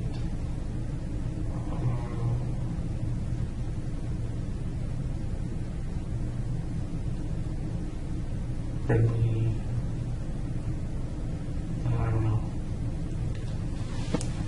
At Camp Max Strauss, lots of counselors, lots of kids, and lots of social stuff, kind of like one sees at a camp, or not. Yeah, there's a lot of social stuff. Tell me what kind of camp it was. I did get some information about it, but I don't remember. What kind of camp was it? Well, there was horses, there's a pool, there's a rock climbing gym place, a game room, a recreation hall for like music, and then a big field where they can just do free stuff. So it wasn't set way back in the mountains, but it was in the country. Is that accurate? It's kind of in a suburban place too, but it like borders on a mountain. There's a bunch of rattlesnakes in there. Really? Yeah, we had trouble once because like heard the rattlesnake rattle, and all the kids wanted to get a look at the rattlesnake. Really? Yeah, What happened? kind of blocked them off from looking. What did you do besides block them off? I mean, Say that they shouldn't be, going towards the rattlesnakes. so, did you see the rattlesnake? Yeah, Drive it away, kill it, let it alone? What? no, I just left it alone. How old were the kids roughly? It varied in age from about 8 to 12, and they'd have their separate cabins based on age. Counselors were in cabins with the kids or in separate cabins? The counselors were in the cabins with their kids group, so that's kind of the group they would counsel, take them to all the activities. For a shy guy, that sounds like a pretty social setting. Yeah. You got little kids running around, and you got to take care of them, and you got to teach them things, and supervise them, and then work with other counselors, and is that kind of what it was like, or what was Yeah, it pretty like? much. I'll sing them songs too. Like, Really? How long were you there? The whole summer? Yeah, awesome. So you'd sing them songs, the group would sing songs. Yeah, like camp songs. Somebody play a guitar or piano? No, it wasn't like that. Wasn't like that. What was it like? It was around a big kind of fire pit, but we didn't have any fires because it was wildfire season or whatever. So we had it about around the big pit is where all the kids would group up. We take them to like breakfast or their activities, whatever. You remember any of those songs? Yeah. Tell me. I sing On Top of Spaghetti. It's a song about spaghetti. I think I've heard it. Like, Do you remember? you're not going to make me sing it, are you? Oh, sure. Go ahead and sing it. No, I don't want to sing it. Like, To the tune of On Top of Old Smoky, right? On Top of Spaghetti. Oh, okay. But the Smokey two- the Bear is on like a different. But on Top of Old Smoky? No, that's not what it's called. It's not what it's called. It's On Top of Spaghetti. Yeah.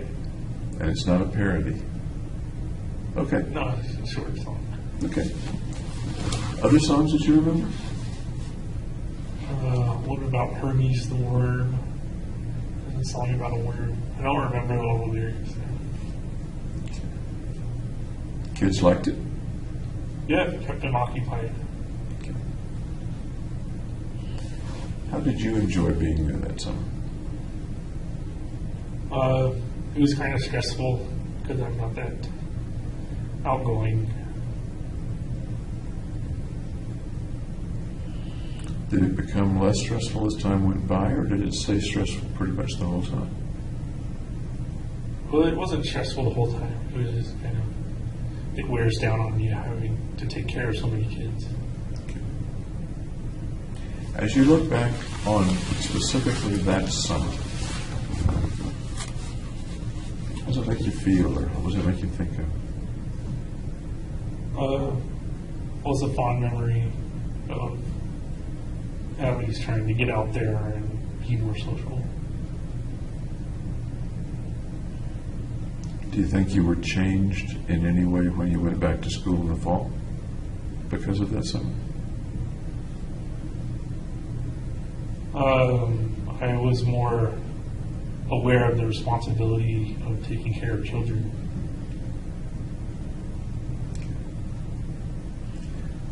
The children were not particularly disabled or something. They were underprivileged. Underprivileged. Yeah, so they usually wouldn't have been able to go to camp otherwise. Okay. So they were healthy, normal kids, but somebody else was footing the bill for a week or two at camp. Usually, like one out of 10 had like ADD or something like that. You had some other things in your life that had to do, well, you've had many had to do with responsibility, but another one had to do with kids. And I'm kind of watching the time, we're going to have to stop. But I'd like to hear, maybe when we meet again this afternoon, about the orphanage. You visited regularly Yeah, in Tijuana. an orphanage in Tijuana. I'd like to hear more about that.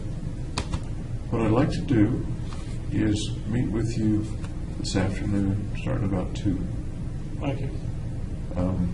2 or 3 hours. There's no particular time limit, but then tomorrow morning we'll start about 9. Then tomorrow afternoon we'll start about 2. And we can do it on Friday if we want to. Okay. Okay with you? Yep. Any questions you have for me before we break for lunch, etc.? Nope. Okay. Thanks for talking with me, and I'll see you in a couple hours.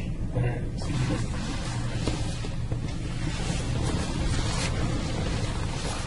Alrighty.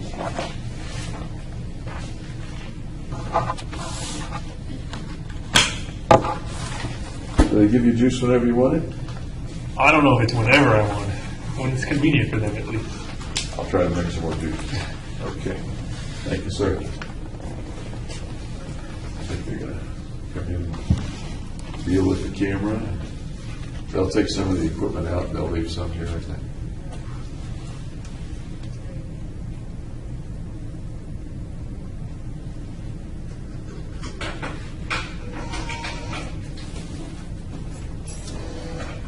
All righty. I think the video person will turn the camera off when the time comes, and Can you do the rest of anything before we get out of there, will you?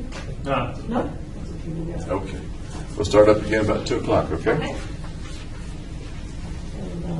lunch time will be up to 12:30, so maybe. Okay. You're gonna have to back it up and move it out. Okay. One of the mics drop down. Okay. You might see, you might check the audio. See how it picks this up for us. Whether the refrigerator. Okay. Okay. I think it's the one on my side. Oh, okay. All right. Thank you, sir. Thank you, sir. See you later. I'll see you after lunch. After lunch, thank you. Okay. Okay, thanks. Yeah, you can shut that. Thank you. Does he get out though? I don't think so. Yeah, he's stuck till somebody lets him out.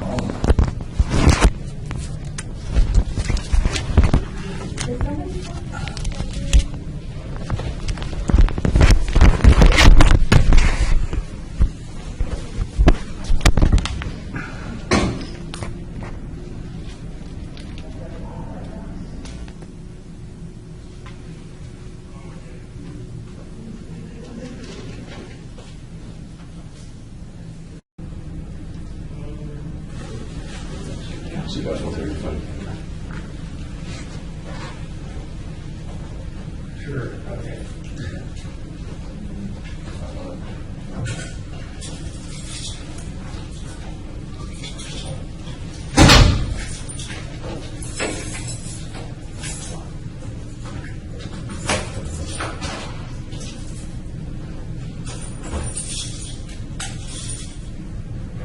Not a bad idea to go to the restroom first. Yeah, there you go. Yeah.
Okay.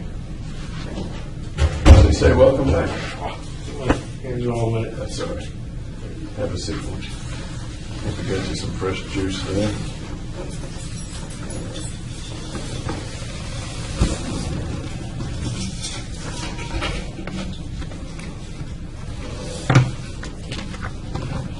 Thank you.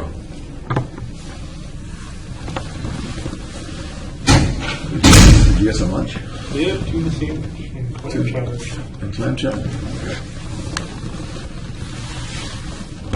Well, this is our second session. I'll just say for the benefit of the tape that this is Wednesday afternoon, and you're aware that we're being videotaped and all the things. You're welcome to take this with you or keep it, by the way. Okay.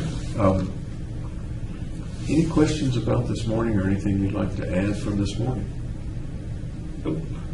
Okay. Okay.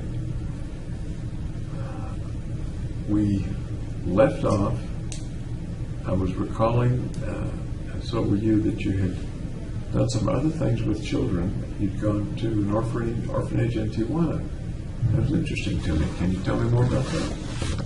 Yeah, it's part of the Corazon de Vida Foundation. Corazon de Vida? Corazon de Heart Vida. of Life. Okay. We would take day-long bus trips down to Tijuana orphanages and just hang out with the kids. We is who? As in everybody on the bus trip, I guess. So who volunteered. Was it a church group or school group or? Not just any group who wanted to get involved in the orphanage community in Mexico. How did you find out about it? How'd you get hooked up with it? It was advertised through the honors program at UC Riverside. Okay, this is when you were in high school? College. In college, okay. That's kind of neat. And what caused you to do that? What prompted you to sign up for that? I thought it would be a good experience. In what way? And learning about children and just how they grew up.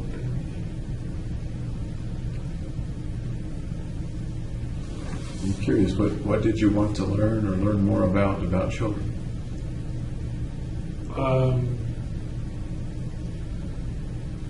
Yeah, I just wanted to learn more about children in general. Tell me about the children at Corazon de Vida.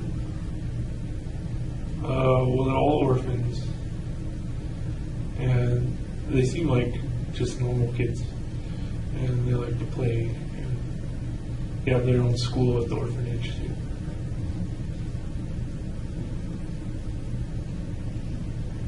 Go ahead.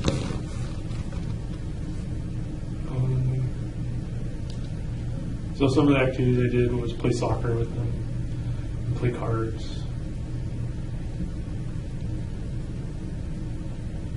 How often would you do this?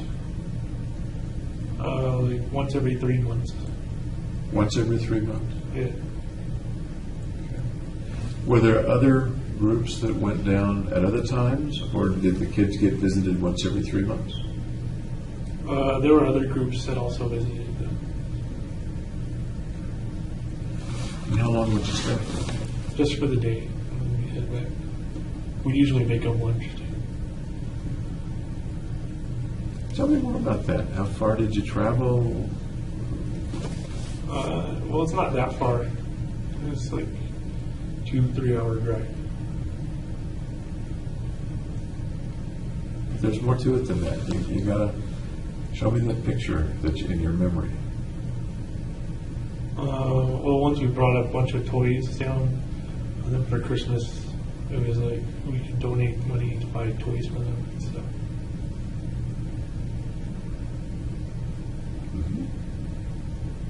Yeah.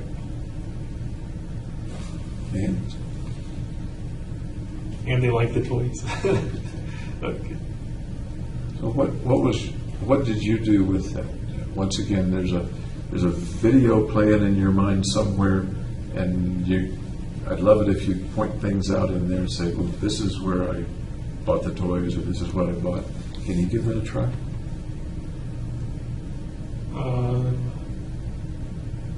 Well, I just donated money. I didn't buy the toys for them. But even we could have bought the toys. Did you wrap the toys? Nope. So, you're on the bus, you got toys in your lap or under the bus. Yeah, under the bus. What happens then? Then we do the border crossing, which is like, it takes like 30 minutes. Because they got to check out all the toys and stuff. Then we drive to the orphanage, and there's a couple different orphanages that we would go to.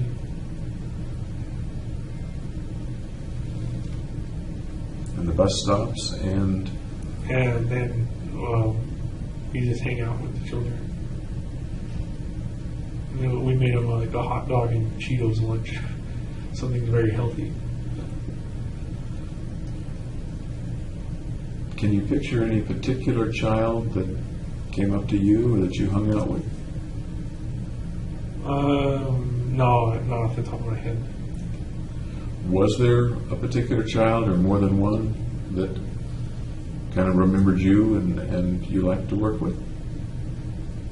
No, I don't think so. I think it was just in general, like packs of kids. Packs, how many do you think? There was probably 30 to 50 people that there were. So you've got the presents. What happens then? Well, then we unload the presents, and and then they get to play with them. What did they do when they saw the present? They were very cheerful, jump up and down.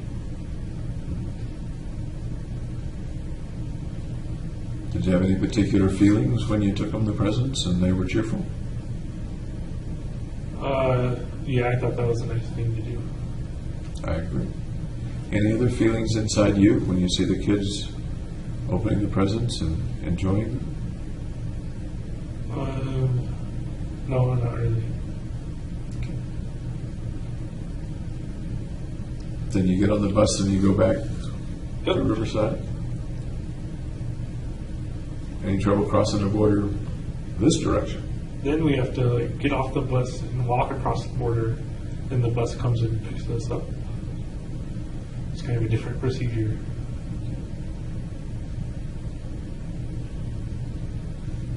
So you get back to Riverside, then what do you do? Then I do school stuff.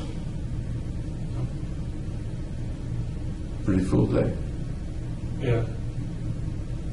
Okay.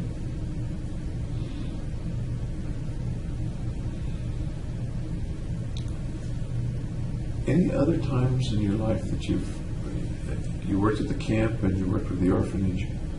I know you got paid at the camp, but it was a nice thing to do. Any other times you can think of that you volunteered some time or did something nice for other folks? I did some gardening for the church that my mom usually goes to. So what did you say? Some Gardening, gardening? like Okay. pulling up weeds and stuff. When was that? That was in high school. Tell me about that. Well, there's not much more to tell. Okay. Was it a regular gig or something you did once? No, it was just once in a blue moon. Okay. So it was your mom's church. Yeah. Did the family go to church together? We used to, but I stopped going. Tell me about when the family did go to church. Well, we'd always buy donuts or go to Taco Bell like after church. It's amazing. I remember church and its food. What sort of church was it? I think the first church we went to was Presbyterian, and we went to Lutheran and different kinds of Protestant churches. Okay. This is roughly how old? Since the beginning of church, probably like second grade Until? until probably ninth grade. Was the church a pretty big part of your family, or not very big, or the family faith? It's big to my mom. She really likes it. She used to usher and do the other like church activities. Okay. How about you? No, I was never really a believer, I guess. Okay. Did you go to Sunday school when you were little? Yep. And what do you remember about Sunday school? They had a bunch of couches in their kind of room. So it was a kind of a relaxed atmosphere. Kind of A relaxed atmosphere. okay. What did they do with you guys in Sunday school? Just read passages from the Bible. Was that a pleasant experience or a meaningful experience? What adjectives would you use to describe that experience? Indifferent.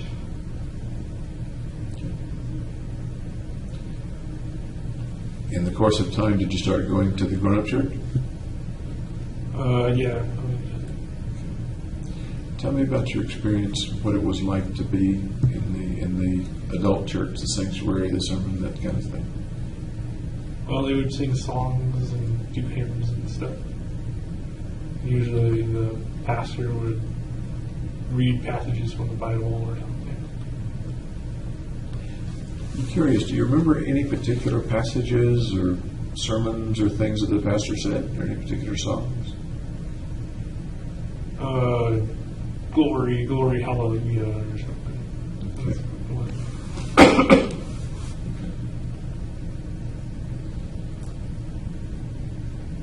Would the family sit together?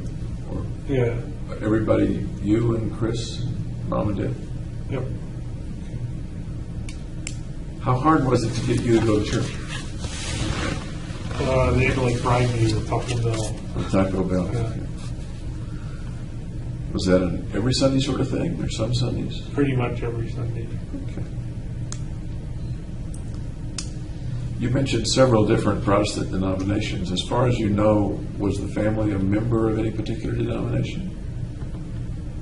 I think they're Lutheran now.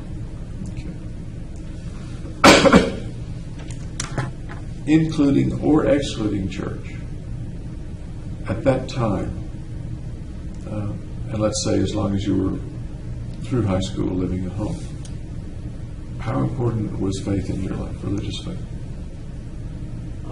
I'd say insignificant. Okay. Important to your mom. Yeah. Did she bring the faith into the home, or did she leave it at the church?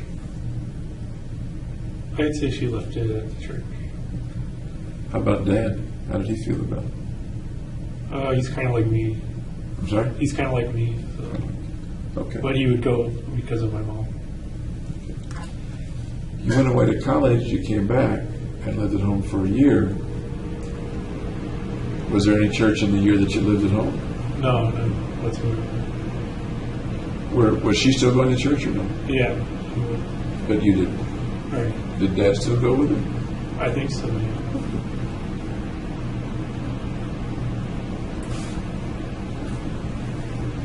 I was going to ask, and I forgot to ask earlier, you mentioned you have the one sister. Yep. Did you ever have any other sibling? One who perhaps passed away, or a foster sibling No. at any time? No. As far as you know, was your mother ever pregnant at any other time or lose a baby? No, she didn't. Okay.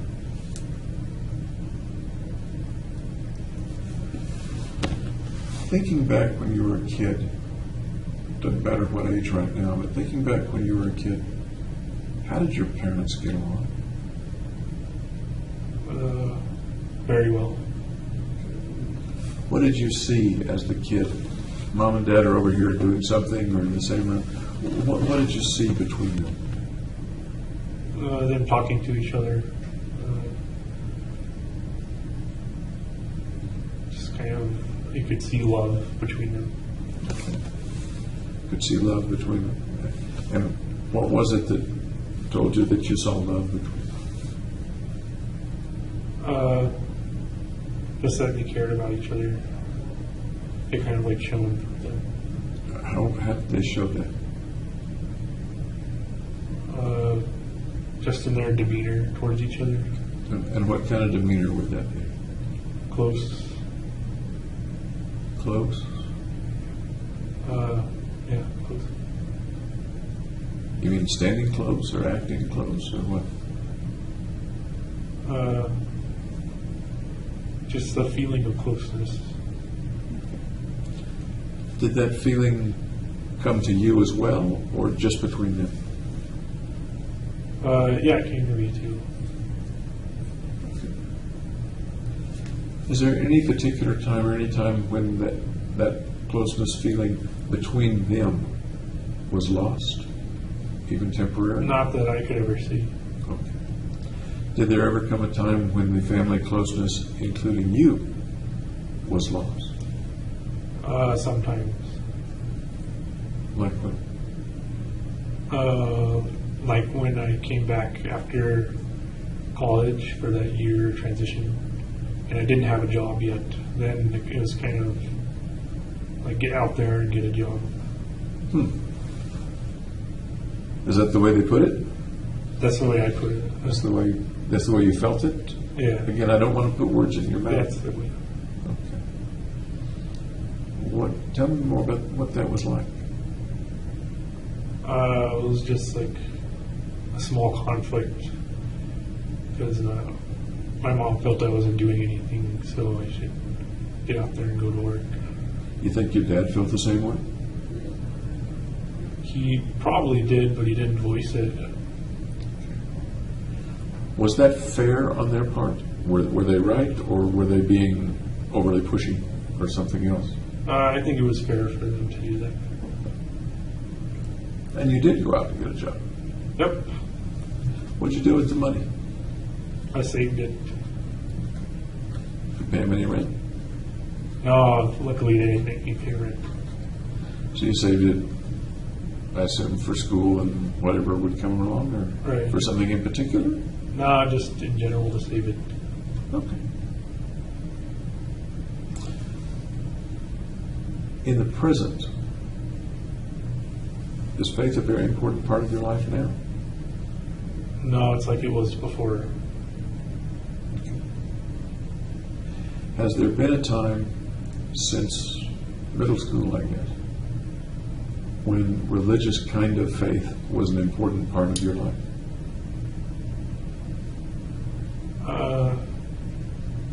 No, I kind of viewed it as something just to be done for the sake of doing it. What to be done for the sake of it? Just going to church. Since high school, have you gone to church? No, not really. You say not really. Have you been to a church service since you left home? Nope. Okay. Of course, there's organized religion and organized faith, and then there's personal spirituality. Do you have a personal faith or personal spirituality? Yeah, I kind of believe God is everything. So he doesn't really need to be worshipped or prayed to, but he's just kind of everything in total. Can you tell me a little bit more about that? Well, he's kind of in our actions and in our thoughts. And he's the collective sum of everything. Collective sum of everything. So like anything you can think of, that is a part of God. That view and that feeling has a certain familiarity to it. I'm not sure where it comes from. I'm not sure either. What does that kind of God or that kind of presence of a supreme being, what does that further mean to you or ask of you? Or I'm not sure what I'm asking, but maybe you can answer it anyway. I'm not sure either. Does a God of that sort have expectations of man, of you and I and other people, for example? No, I would say it's not. So what does, and I understand that we're talking in the abstract here, what does that God do, or besides be present, is there anything else that God does? Or Well, he kind of does everything and anything. tell me what you're thinking of right now. It's interesting.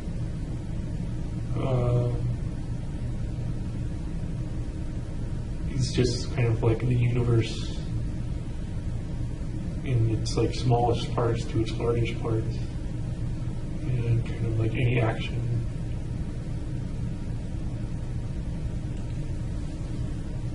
So he acts in many ways. Right. Excuse me. Does he pay attention to what happens on Earth or in space or the rest of the universe? Well, that would kind of mean he's paying attention to himself, because he is everything. Okay. So if I were to ask, does he care what you and I do? What would your answer be to that? I would say yes and no. You're playing both sides of the street. Well, if you're talking about everything, then it's going to be negative and positive. And Can you give me some examples? What might he care about?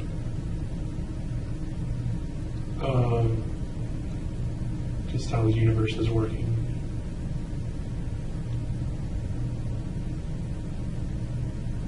how the universe is working? I'm not sure I understand. It's hard to say like what he would care about because it's a single thing. It's a single emotion, and he would be caring and not caring at the same way. Do you suppose he would care about the shootings, for example? I suppose so. In what way might he care about the shooting? Just that it's changing something. Go ahead. It's changing life to death.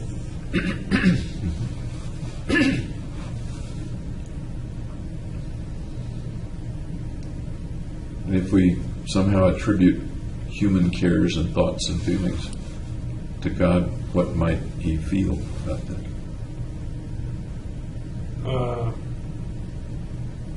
He might care that people were dying. Okay.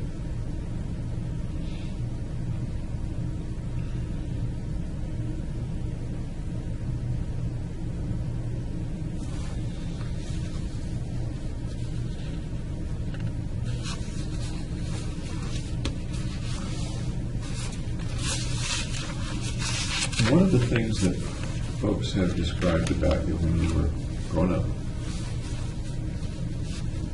you used the word shy several times, was that you were a little bit isolated, a little bit of a loner. Is that an accurate description of you? Yeah. Can you describe for me where on the scale of lots of loner and not so much loner, where you would be and what that means? I'm not asking that very well, I know. Like an 8 out of 10. I would be on the loner scale. Okay. With 10 being 10 being lonerist. the most. Okay. You described a lot of activities with other people that you did and that you enjoyed, apparently. How does that mesh with the impression now that you're giving that you're a loner? Well, it's just that I prefer to be alone. So it's almost impossible not to do things with other people. It's because it's a social society. Were there ever times when you isolated yourself, took yourself out of the equation or out of the crowd or out of the group? Yeah, lots of time. Can you give me some examples of that? Well, one was when Gargi wanted to go to a bar, and I said I didn't want to go, and she got all angry. So I'm not much of a bar guy. And what did you do? I stayed home. She stayed home with you? Nope, she went. So you stayed. I'm curious. What did you do when you stayed home? Watch TV. Okay. Other examples of purposely moving yourself into a more isolated versus less isolated situation? I can't think of any off the top of my head. When you got the apartment in college, not in grad school, did you have an apartment in college also? Yes. That was an apartment by yourself or with a roommate? It was by myself because I preferred that way. Because I prefer that way. would it be fair to just say that that was one of the things you moved from dormitory to on-campus housing, did you On say? campus to then my own apartment. And then to your own apartment. Yep. Tell me about the difference in feeling between being in your own apartment and being in a dormitory with a couple of hundred people. There's a lot more freedom in having your own apartment to do what you want to do.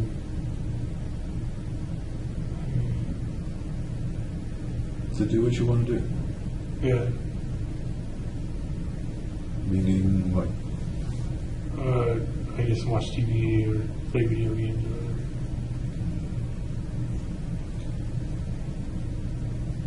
When you, let me take a little side trip here. When you do the video games, and it may vary, are you playing online games with other players online, or are you playing the computer? Some video games it's only the computer, and others it's online. Which did you prefer and do the most, if either? The online ones. Okay.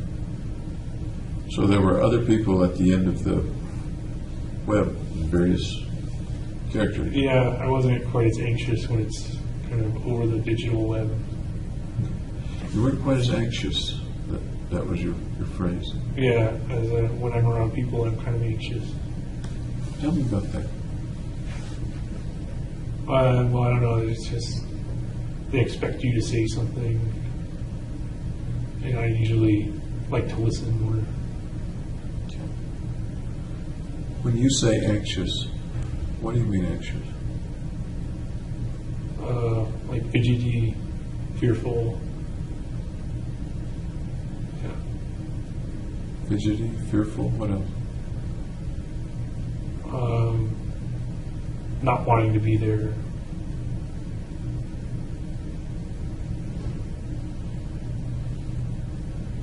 You sometimes need to escape from situations. Yeah, kind of risky. You sometimes escape from those situations actually, or do you just need to escape from them? I feel the need to escape. Feel the need.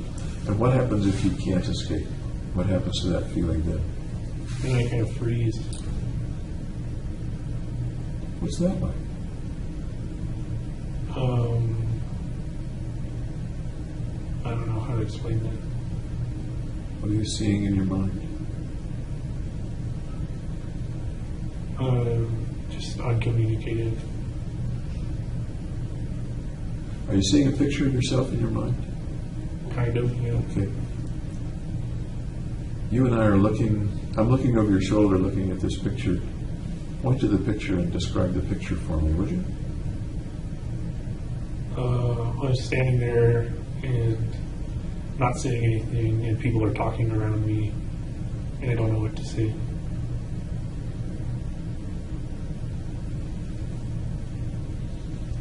And that's making you uncomfortable. Yeah. Okay.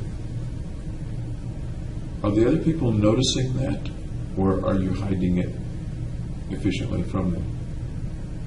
It depends on how long I'm around them, whether they'll notice it or not. What happens when they notice it? Then I feel embarrassed. What do they do?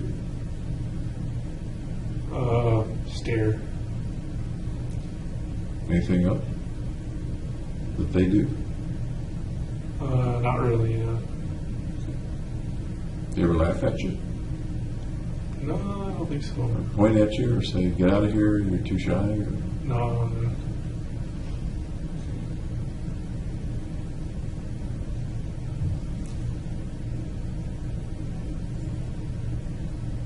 What, an odd question perhaps, what do you think they're thinking when you're kind of frozen like that? Why isn't he talking?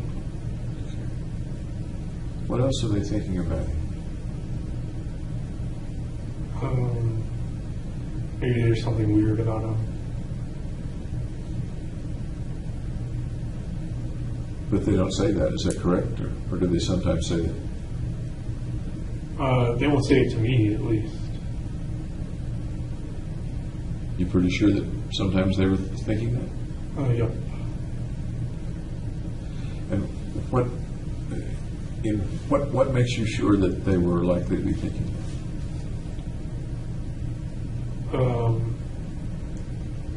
Just because I've like walked in on them and heard them, that kind of thing. Heard them what? Heard them talking about me. Really? What might you walk in and hear them saying? What was he doing, or whatever. Can you think of an instance in which that happened? Are you thinking of a particular instance in which that really happened? Yeah. What instance is that?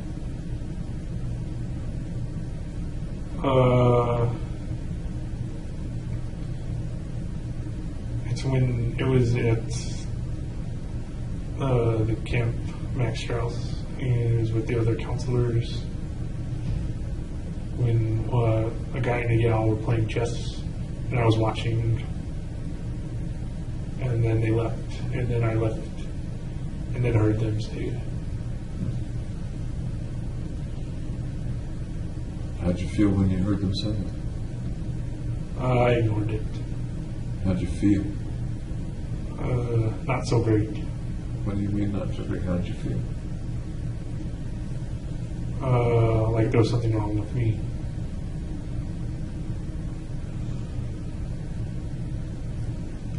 I'd like to take your pulse right now. May I take your pulse? Okay. I may do that from time to time. Thank you.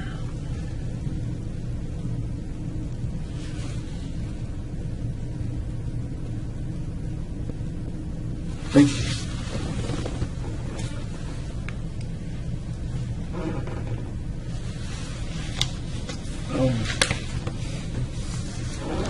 Like there was something weird about it. Yep. Like they think there's something weird, or like there's something truly weird about you. They think there's Like something. they think there's something. Did you ever think there was anything weird about yourself? Yes. And let me limit it right now to before college, okay? Okay. So before college, I thought I wasn't as social as other people. okay. Before college is before the Camp Max Strauss. Right. So had there been situations even then when you thought other people thought you were weird? I don't remember if there was a long time ago.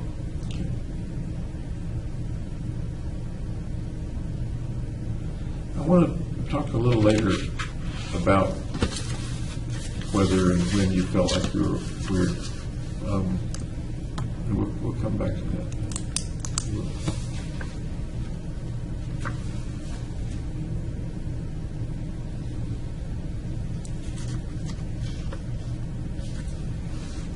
Was the situation of feeling shy and perhaps isolated,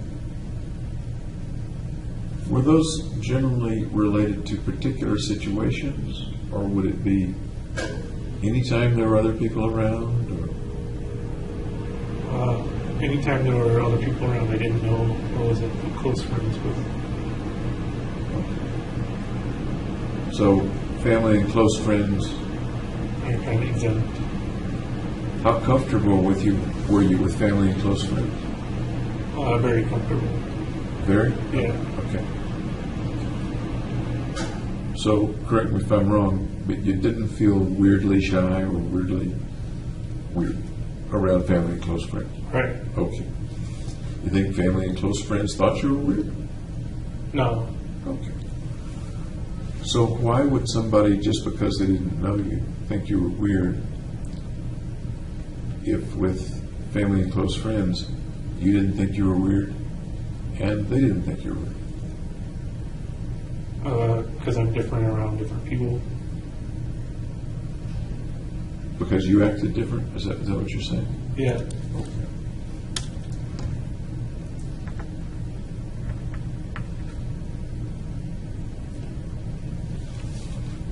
How quickly, or what does it take to get you from, okay, I know this person, I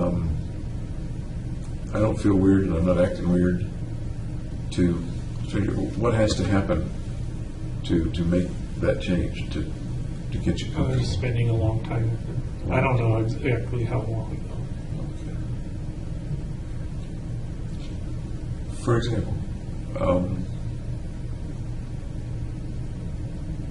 you and I have been talking for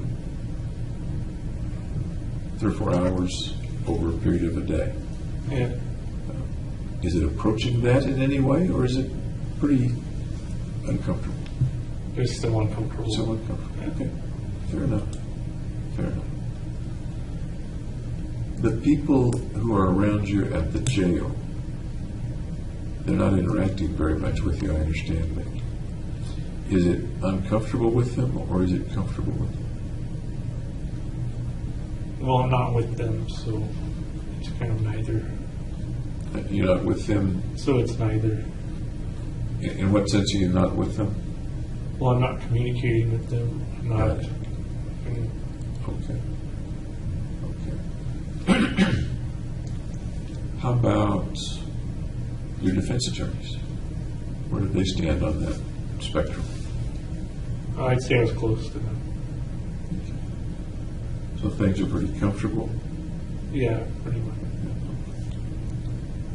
And your impression would be that they don't particularly see you as weird because you've become comfortable with them and your behavior is pretty normal.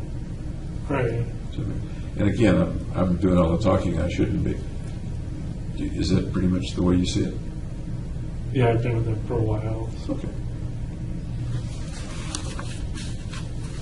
Some of the staff here told me that you were familiar with them from last time you were here, Right.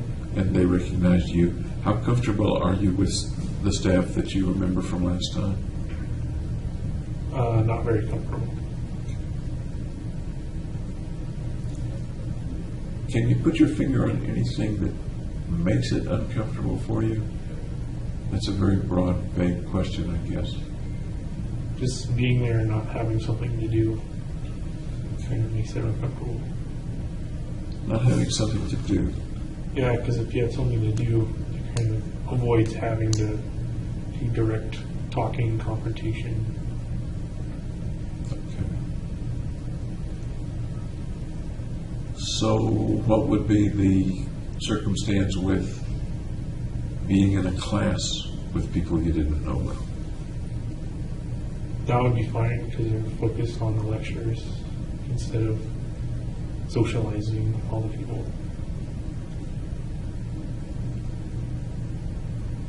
So far as you remember in such classes, would you, being comfortable, then perhaps interact with somebody near you, ask for a pencil or a pen or No, I pretty much never did that. share a note or something like that?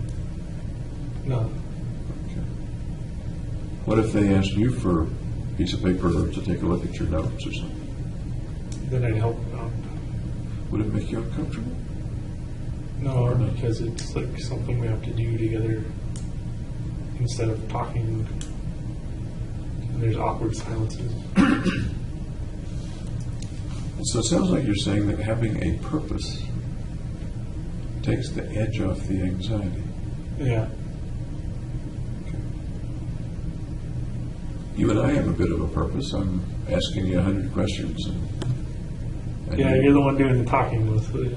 Well, I'll try to correct that. Oh. I'll try to correct that.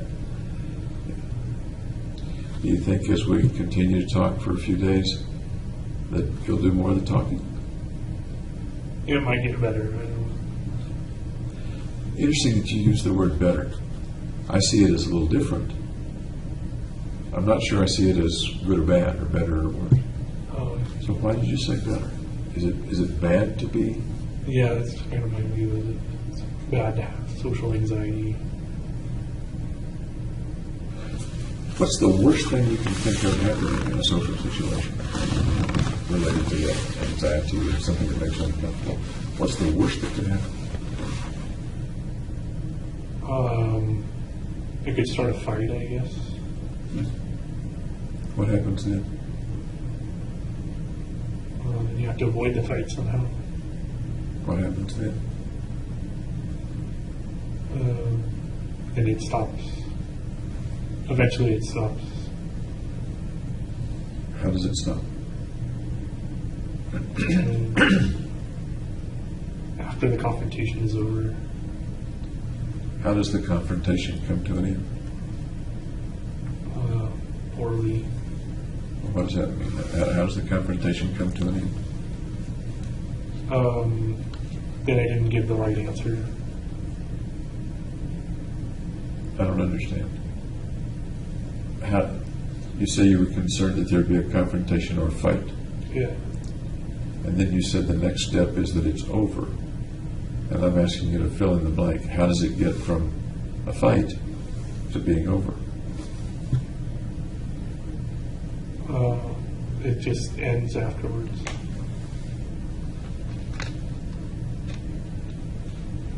How does it end?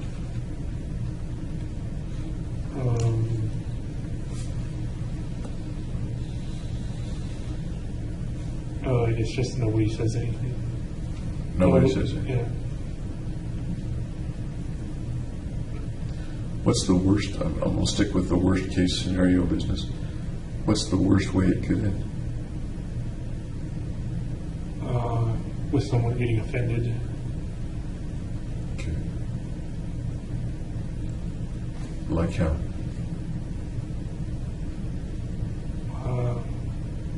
Like if I didn't say the right thing or not.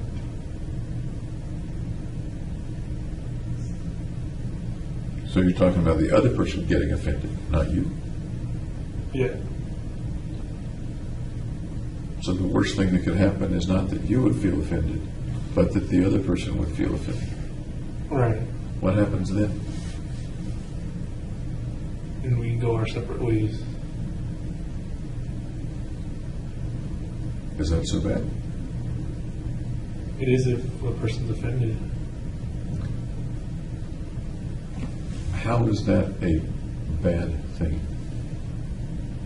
That the other person is offended?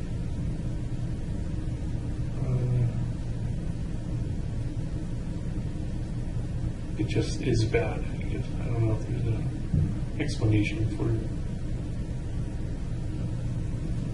You're sort of saying it's axiomatically bad, and that, I don't buy that. What's bad about it?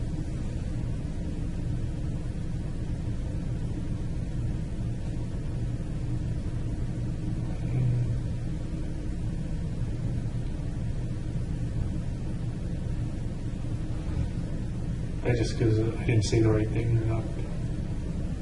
You already said that. We're in a little circle Yeah, here. it's axiomatic. Isn't it?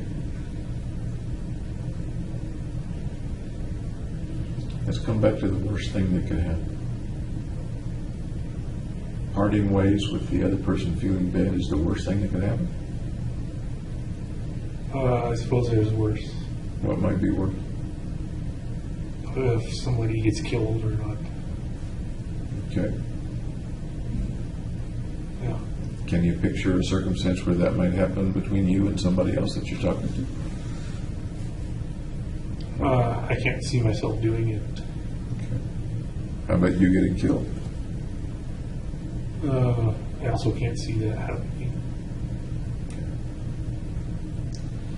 What I'm kind of trying to come to is within the anxiety, which you use the word fear as well, what the fear might be. If you take the idea of the fear far enough, what do we find? What do we see? What do we feel? Well, fear is its own emotion. Go ahead. So it's it's not different from the other.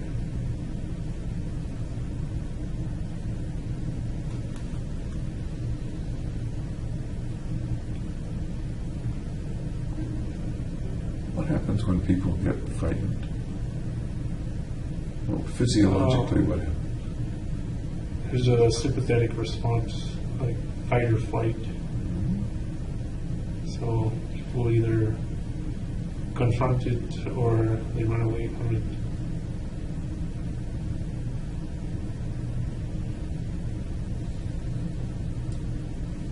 The thing you described you doing was freezing.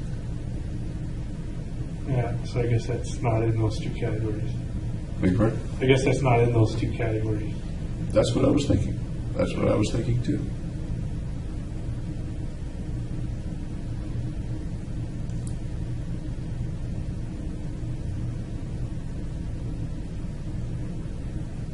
So which do you think James wants to do in this hypothetical situation? Fight or flee? Usually flee. Do escapist things. What's that? Do escapist things? Okay. And from time to time, you've done that. Withdrawn, gone back to your apartment, watched TV instead of going to the bar. Things like that. Yeah. Has it ever come to pass that you've done the fight part? Not like physical fight, but like, I guess, verbal defense or something. Ever been in a physical fight? When I was a kid, like little, like scruffs and stuff. Very often? No, it just once in a while. Okay. Let me take a side trip, and I'm sorry, I look over that way. Occasionally somebody's waving at somebody. I think they're waving at me. Okay. If they really want us, they'll pound on the window, I guess.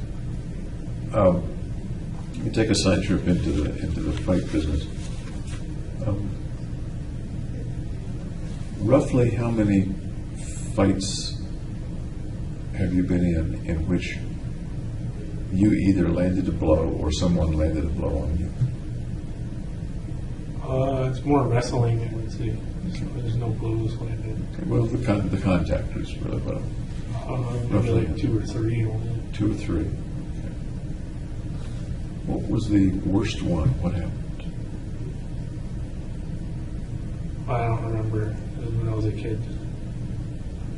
So the oldest one, the one in which you were the oldest, would be about how old? Maybe 10. Maybe 10. And you really don't remember the circumstance? No. Okay. Did you ever get beaten up real bad? Nope. Did you ever run away from a fight? Frightened and run away? No, I don't think so. Okay. Did you ever threaten someone who ran away from you? No. Okay. Now we come back to the verbal altercation you were talking about, okay? Yep. The flee or fight verbally or freeze. I usually just don't say anything, so I try and ignore the verbal attackers.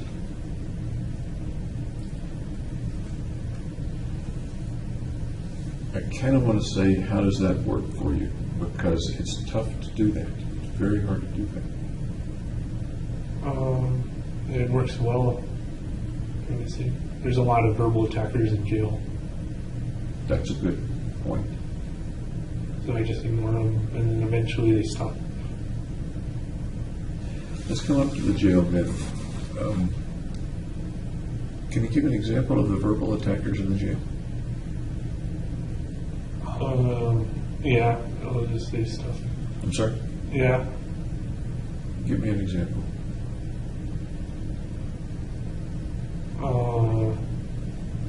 They say like baby killer and stuff. Okay. Who's this coming from? Other inmates. Other inmates. Do you have any contact at all with other inmates? No. Ever? No. If you're going someplace, say through the tunnel to the court or something like that, They like lock down the hallways. they lock down the hallway and take you down the hallway. So you don't go over to the wall, or they don't go over to the wall while you pass. They're actually not in the hallway. Yeah, they're outside of the hallway. Then how do they know it's you to yell at you?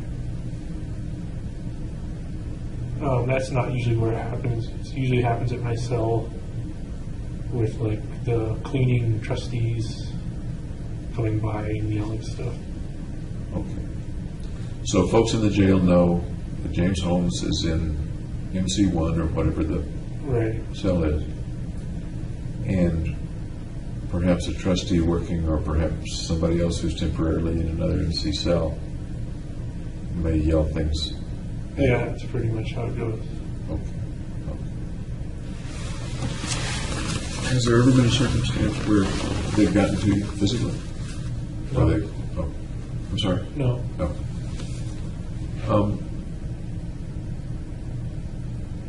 Let me go.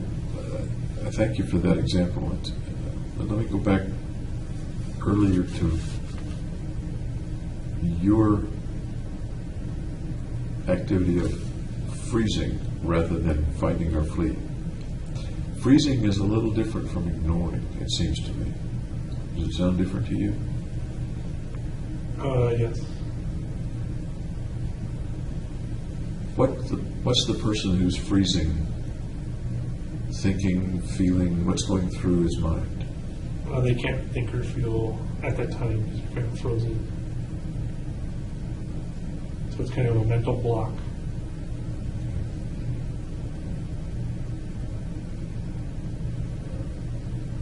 A mental block of the whole mind, or just for that part of the mind that's involved in the Coming up with a response. Okay.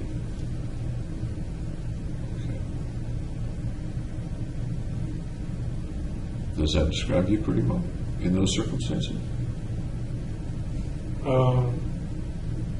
Yeah, I guess so.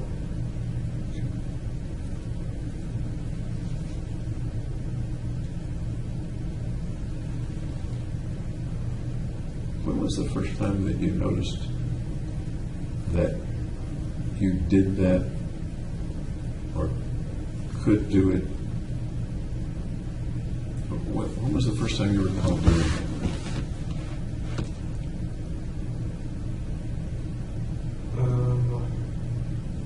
I don't remember the first time. Can you think of an example that maybe wasn't the first time but sticks out in your mind? No, I don't know any examples.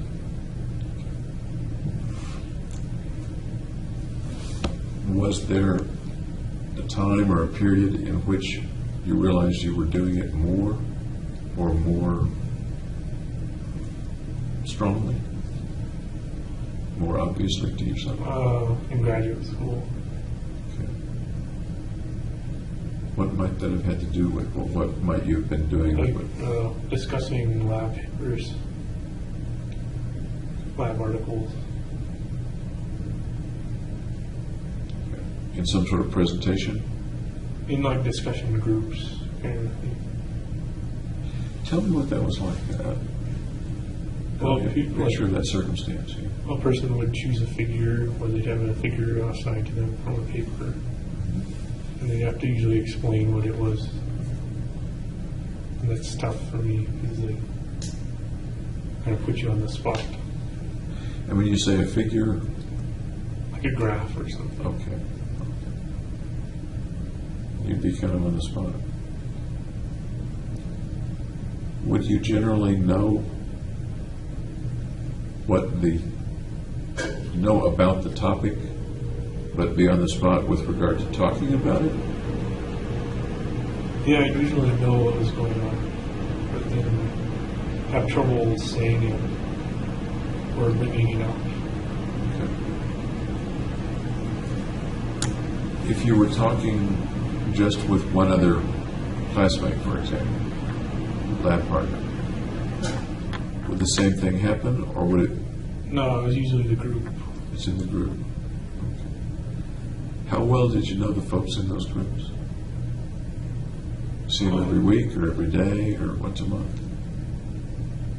It would depend on if it was, on what class it was. If it was a neuroscience one, then I knew pretty much most of the people there.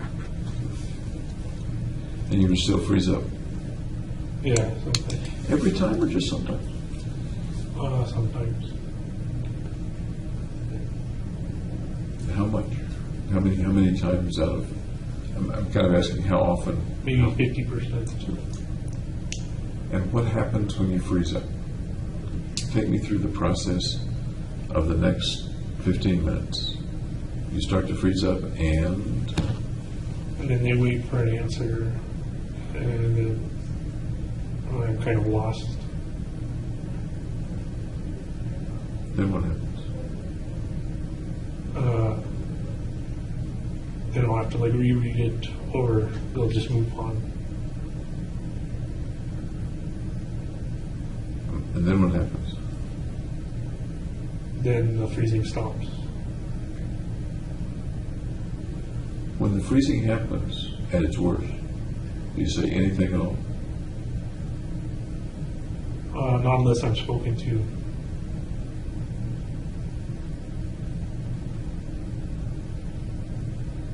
So if someone speaks to you, you would respond? Yeah, I try and give my best response available. Was that response generally an appropriate response or no? Yeah, I'd say it was appropriate. I read a little bit about you giving presentations. Yep. And maybe these are the discussion groups you're talking about, but it appears that you or someone similar is standing up with a PowerPoint presentation. Right. Is that what you're talking about, or is that different from what you're talking about? That's different. That's like lab rotation speeches. I'm talking about, we've got like an article in front of us. We have to talk about a graph or something. And they call on me and say, can you explain this graph? If the group were asked to write an explanation of the graph, would that solve the problem?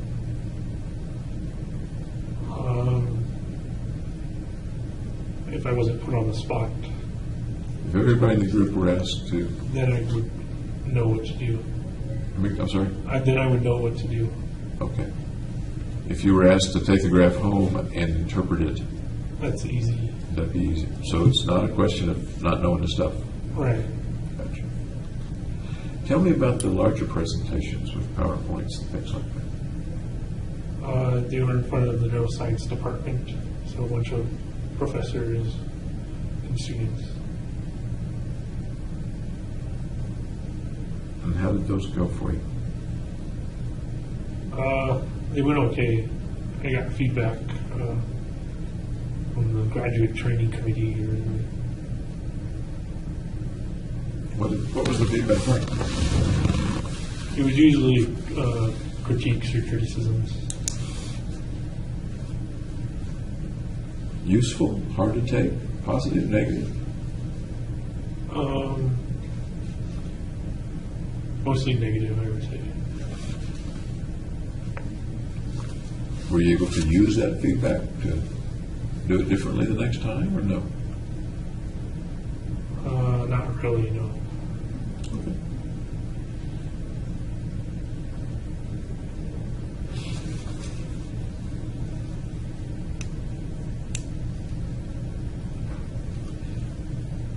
With isolation, and shyness is a little different from isolation, I guess. There was another example in the record that I've looked at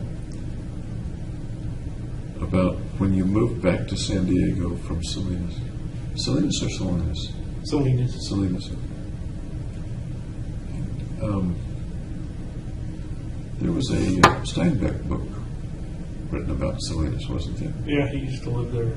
Okay, that's what. Of mice and men. He used to be eating grapes of wrath.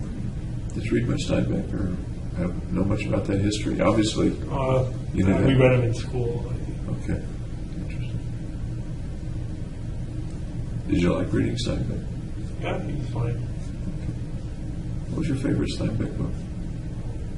Mice and men. Why do you suppose you were drawn to that particular one? Besides the fact Because that the characters were interesting. Okay. Being short didn't have anything to do with it. Being short? It was a short book. Oh, that probably did for the book report. Okay. Anybody in particular in that book that you might have identified with, or I think Lenny. really? Yep. That's an interesting one to identify with. And you were pre-middle school at that time. You were 12 or under, right? Yes. Tell me how you and Lenny might have been similar or felt similar.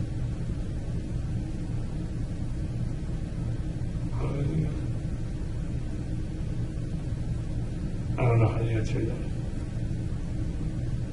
How I felt compared to, What are you picturing in your mind right now?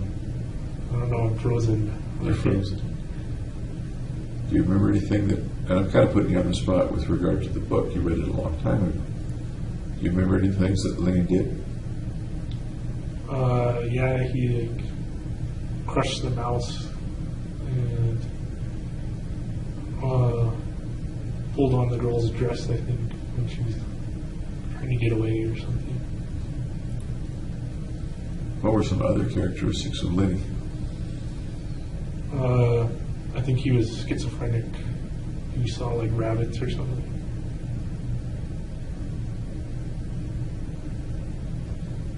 And what was it about Lenny that you think applied in some way or other to you, even at age 12 or however old you were?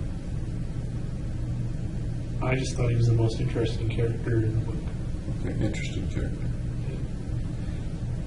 He was also a character that almost everyone misunderstood. Oh, I don't remember that. Okay.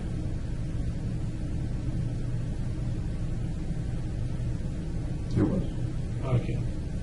He had a friend. George. George. Everybody else teased him, but with a friend he was comfortable with. You recall that about the book? Yeah.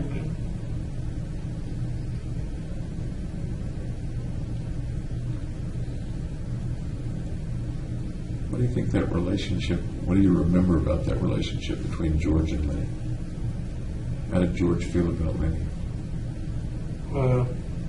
George liked him because he could do a lot of hard work, like manual labor. And I guess they were just friends. Think George cared about him? Yeah. That's what made it hard for him to kill him in the end.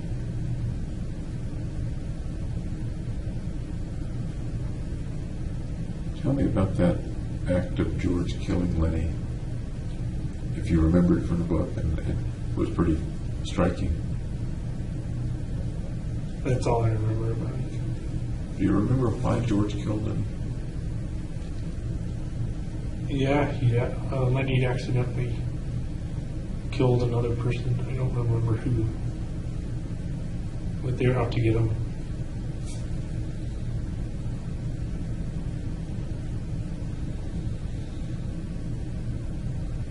And why George? Why was George the one that killed him? Because he was the closest one to him. What do you make of that? What do you suppose Steinbeck was What was he going for? telling us about George, yeah? About that relationship? I don't know. I bet you wrote a book report on it. And That was a long time ago, though. Okay. Yeah, I don't know why him versus the other people. okay.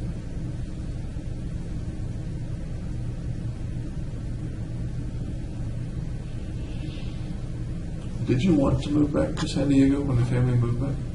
Or do you remember? I wanted to stay in Salinas. You wanted to stay in Salinas? Yeah. What do you remember about not particularly wanting to leave the city? Just that all my friends were in Salinas, so I'm gonna have to kind of restart. It's tough for kids to restart. Yep. How did you restart when you got back to San Diego? I just met new friends. How did you do that? I don't remember how it happened.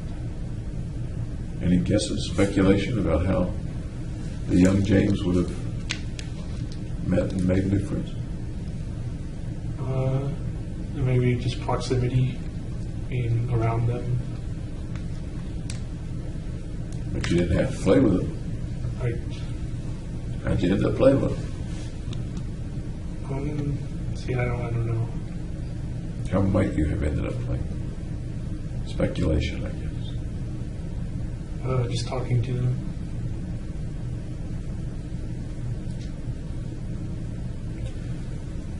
Do you recall whether there was a period in which you didn't want to play with them? You wanted to keep to yourself when you moved back?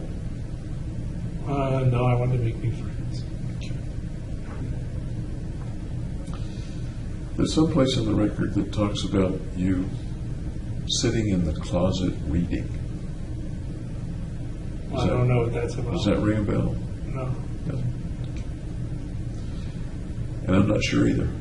Does it say when or what? Is that- It was when you moved back to San Diego. When did the family move to San Diego in the first place? How old were you then? When I was first at San Diego, Yeah. I was born in San Diego. You were born in San Diego, okay. Yeah.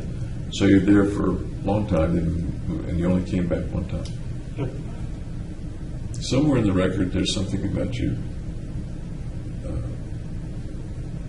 spending time sitting in the closet reading. And I'm not remembering the context. I'm wondering if you remember. I don't remember anything. Sitting in the closet reading. No. Kids do some interesting things. So. Yeah.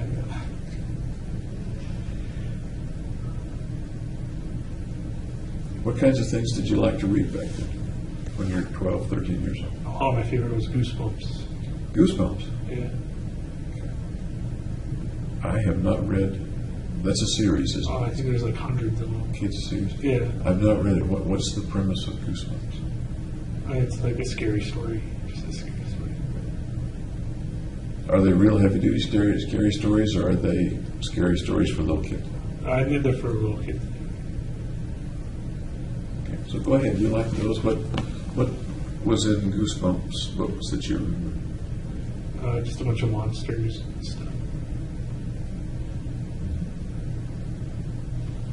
And what happened in the books about the monsters, and perhaps children were in the books too? Right? Children and monsters?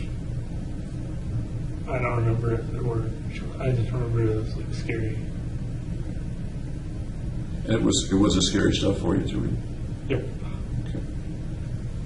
So what does a kid like James do when he's reading Goosebumps? How do you deal with being scared? Well, it always ends, so there's nothing to be afraid of once it ends. Does it end with the scariness going away, or is it still scary at the end and you just put the book down? It's usually still scary, but then after a while, its scariness kind of fades away. As you get older, too, it's not scary. You had your own room all this time, right? Yep. Were you ever kind of scared in your room by yourself? I used to think there was something called nail ghosts. Called what? Nail ghosts. Nail goat. Nail ghosts. Nail ghosts. So when I had my bed up against the wall, and ghosts would hammer nails through the wall and kind of poke you. Wow. Yeah. Okay. Where do you suppose the nail ghosts came from? My imagination. Were they in a book or anything? Or No, I your never imagination? heard of them anywhere else. Well, then you got to tell me all about them, because psychiatrists really want to hear about those childhood monsters. So tell me about nail ghosts and what they look like, what they did. They just make it so you can't sleep with your against the wall. You have to kind of be sleeping towards the other side of your bed. Otherwise, the nails will come through the wall and get you.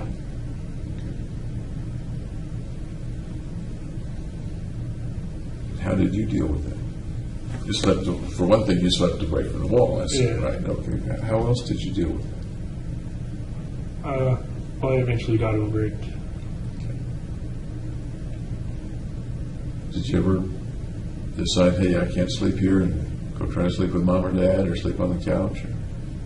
Maybe it was like a nightmare or something. But I would do that. Okay. Did you tell mom or dad about the nail ghosts? I don't know. I don't remember. And one of the things I was wondering was, what was their reaction to your fear of the nail ghosts? Do you remember? No, I don't remember. I don't know if I told them.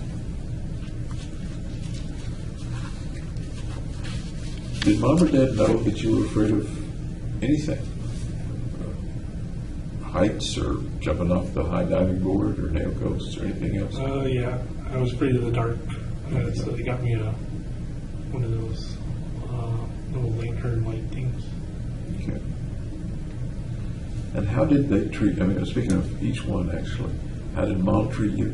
How did Dad treat you about knowing that their son was afraid of the dark?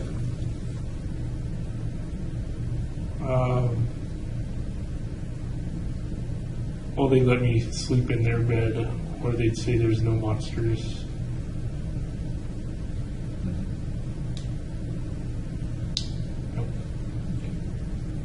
Did that help? Yeah. Sure. Okay. Does the frozen feeling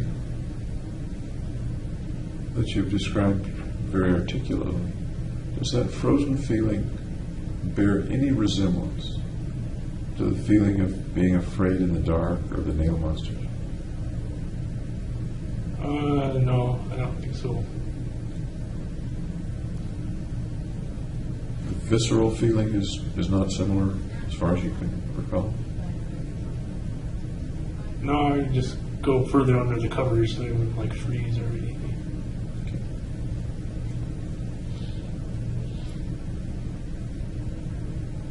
Here's an odd question. In the freezing as a grown-up, would you ever have fantasies or thoughts or pictures in your mind of some of the monsters from childhood or any kind of monster? If you're freezing, say, in a social situation. I would have like violent images. Violent images. Yeah. Tell me about them. Things like saws going against the other people. Like what?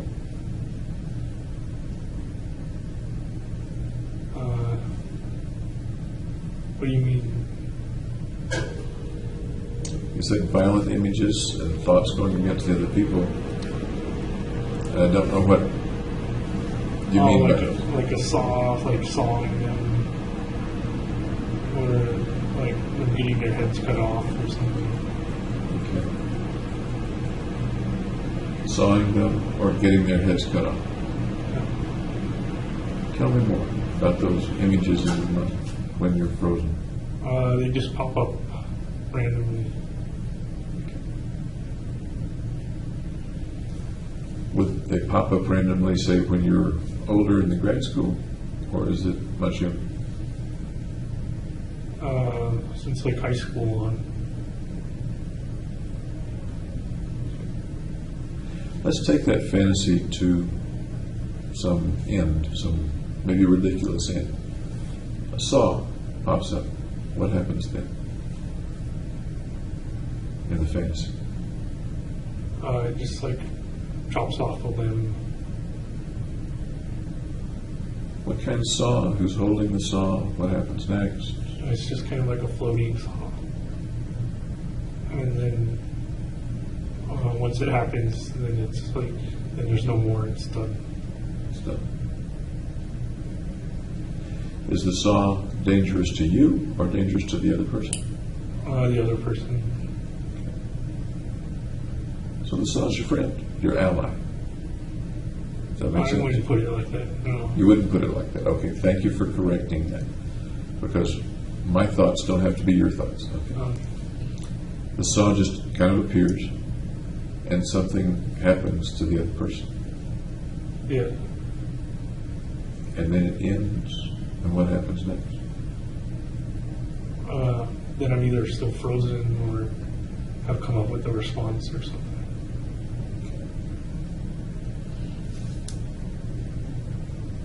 Why do you suppose you quickly corrected me when I said the saw was your ally? You're having violent thoughts against somebody that's making you uncomfortable, Right. and something's helping you, or something's cutting off his limb or his head or his arm. Why do you suppose you were quick to say, hey, not my ally? It's just a random saw, or something like that. Because the saw's doing it on its own. I'm sorry? It's doing it on its own. Saw's doing its own. Think the saw's any part of you, mentally speaking? Getting very Freudian about it? No, I don't know. Did you ever ponder that before? Gee, I wonder where the saw came from. You ever think about it or ponder it? No. Okay. What are some of the other fantasies or images that come up when you freeze? Like a nuclear winter. What do you mean? Like setting off a bunch of atomic bombs.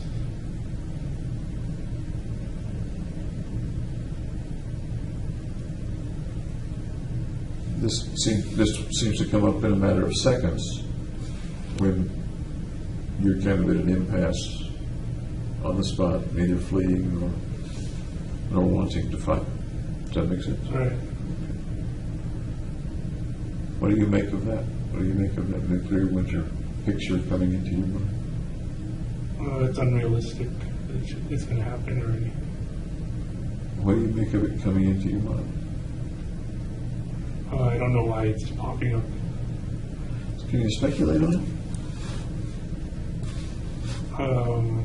It could be arising because I'm frustrated, I guess.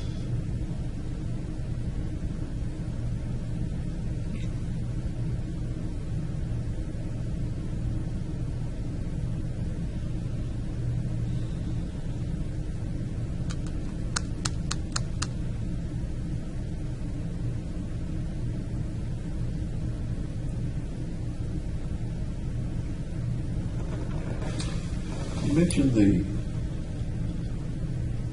internship with the Salk Institute. I remember in the record somewhere you applied for a job as a lab tech. Am I right about that, or am I misunderstanding that? It's separate from the internship. That was a separate thing. What was that circumstance? What was what circumstance? The lab tech? The lab tech, yeah. I don't remember. I think I applied for a bunch of lab tech positions. When you were between college and grad school? Was that in that year when you were living at home? Yeah. Okay. Oh, I know there was something else that I was curious about. There was something in an email that mentioned Phi Beta Kappa. Are you Phi Yeah, Beta Kappa? I was a member of Phi Beta Kappa. Perfect. And you no doubt still are. It's a permanent thing. Okay. Okay. So you've got your key and everything. Yep. Congratulations.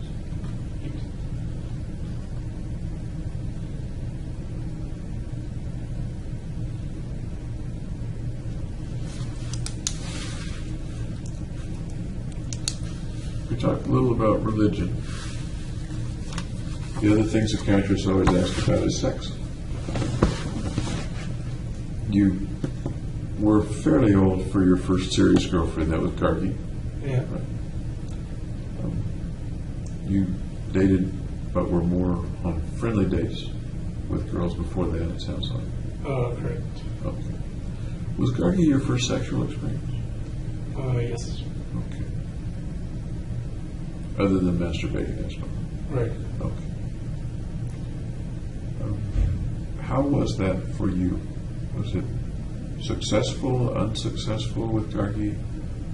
I know that's a vague question. It's that way on purpose. I'd like for you to kind of tell me about I that. think it was a successful relationship. Okay. Good for both of you? Yep. How frequent was it? Maybe like 3 or 4 times a week. Did the sexual part come fairly quickly after you guys started to date, or was it delayed a ways? I think 2 months. About 2 months. Y'all were together for not too many months, as I I think recall. like 6 months. About 6 months, okay.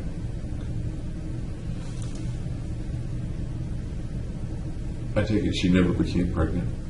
No. That's fair to say. Okay. Anyone else in your life that you've ever had intercourse with? Nope.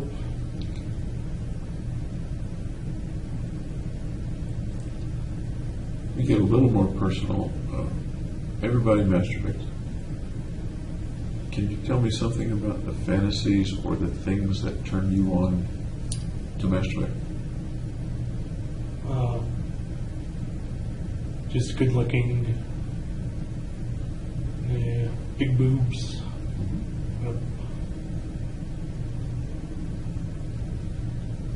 Anything else?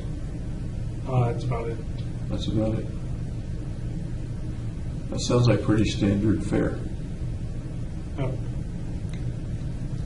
And go on the web, have a little porn laying around. just on the web. Okay.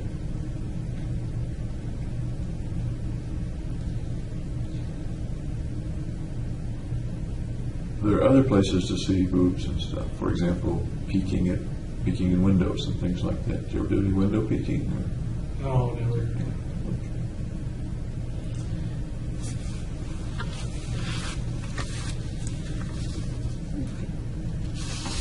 We might come back to that. I don't know. Psychiatrists usually do. Okay.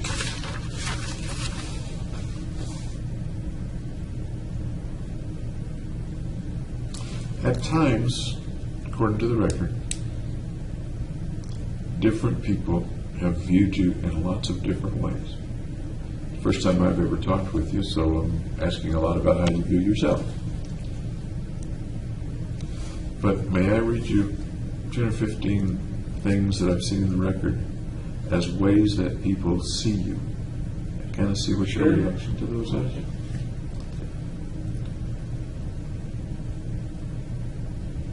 One of the phrases is that, and this is I think both prior to the shootings and since the shootings, trying to keep it together. What does that bring to mind? Trying to keep it together. Is that accurate, not accurate? I don't know what it is. What comes to mind?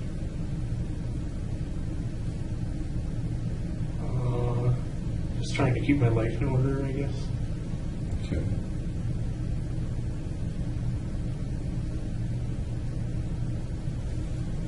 Anything after that? No. My impression, and again, it's my thought, not necessarily yours, is trying to keep your mind together. Trying to kind of keep from losing it in some way. Okay. Does that resonate at all with? That sounds accurate. Okay. So tell me how it sounds accurate, because this is what other people are saying. I'd much rather hear what your view is of it.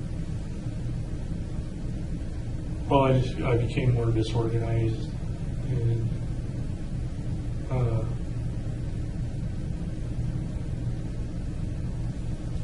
guess my mind was kind of falling apart. Tell me more.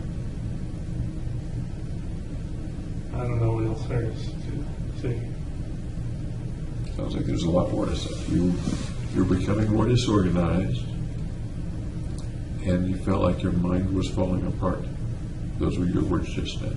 Right. Can you tell me about when that was? It may have been lots of different times, but about when?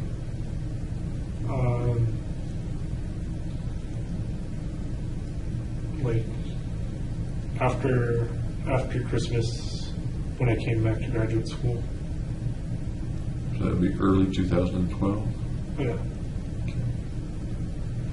Can you expand on that a little bit? What was it like? What was going on inside you? Well, I was sick. I think I was sick from mono, and I was fatigued all the time.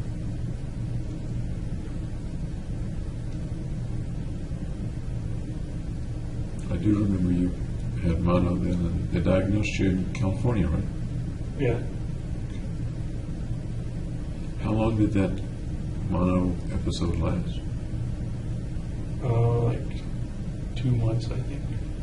Did you see a doctor in Colorado about it? I did, but he said I had post-nasal drip. Once it was diagnosed at Kaiser, I guess, in California, and you came back, did you see doctors who now knew that you had mono? No, I didn't. You didn't? No, I didn't go to a doctor once I came back. Interesting, okay. So what was the course of that mono? What happened? Yeah. I was just tired most of the time. Did you stay home for class? No, I still tried to keep busy working. How successful were you at studying? Not very successful. In my lab, I kind of like messed up and used the wrong procedure. Several weeks or 2 months of not being at full strength in class sounds pretty serious for succeeding at grad school. That sounds like a pretty serious blow. Well, I passed all my courses and everything. We come back to keeping it together,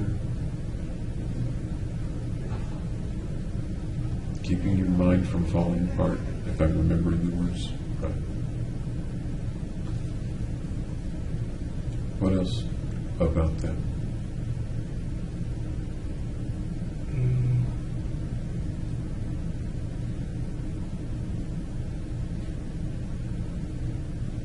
I guess I was also really depressed. Tell me about the depressed.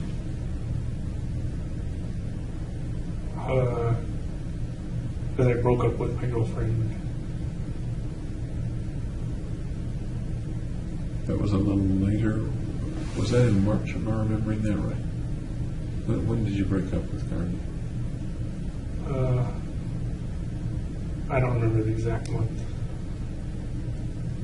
It was early 2012. Okay. But the important thing is you said pretty depressed. Can you expand on that a bit? Yeah, I didn't have like my normal drive to finish things and succeed. I think. What's it like to be that depressed? Didn't have your normal drive. What else?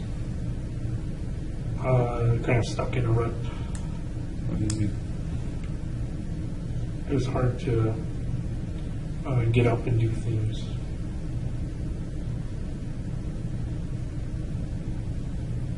Anything else? Nope. Think it was more mono or more depression or both? Neither? I think the depression was separate from the mono. Okay. Do you remember, and I know that you've gone online to look for symptoms of mental disorders. Yeah.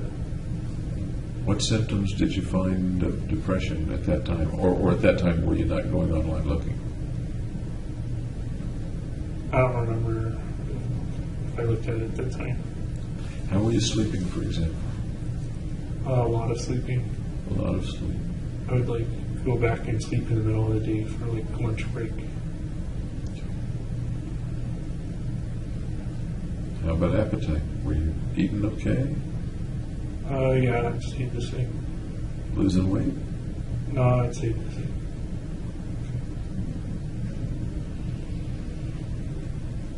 Did you feel like things were pessimistic or hopeless or not?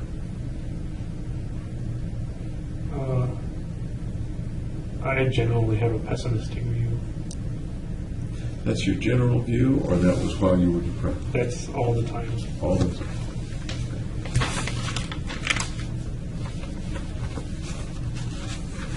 This particular time after you came back from Christmas, was that the most depressed you've ever been in your life? Yeah. And I really do want to hear more about it. You still went to class? As far as you remember, did you go to all the classes? Yeah.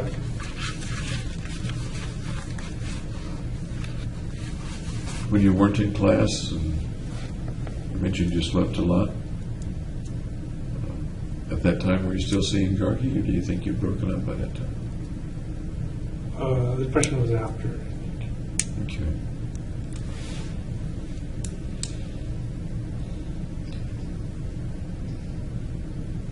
At the deepest of the depressions,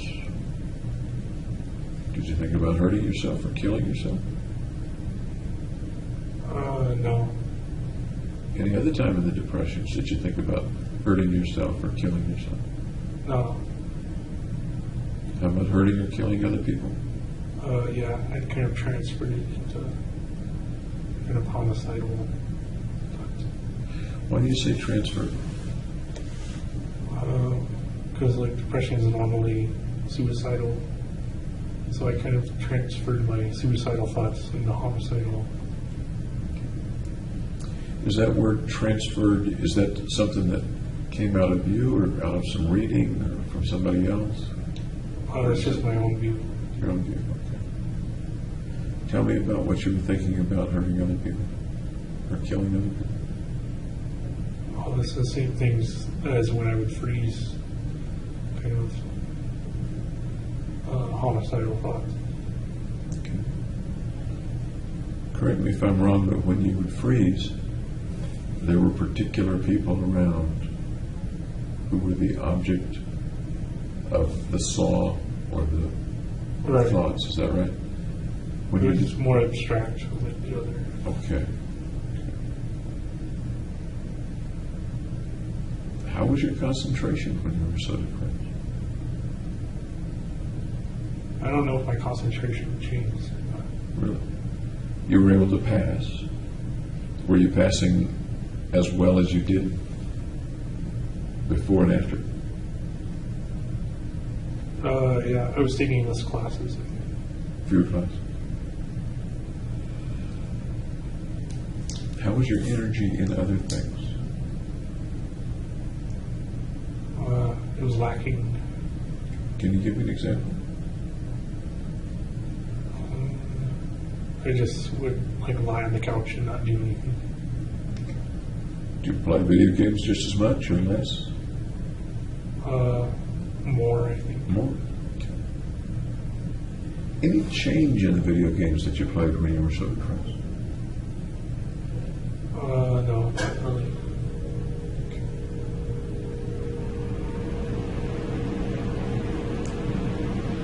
You mentioned that you didn't have thoughts of suicide. Did you have thoughts of dying or thoughts that you might die? Not me, someone else.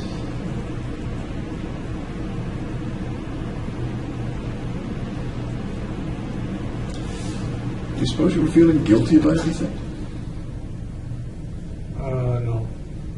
Not feeling particularly guilty. Okay.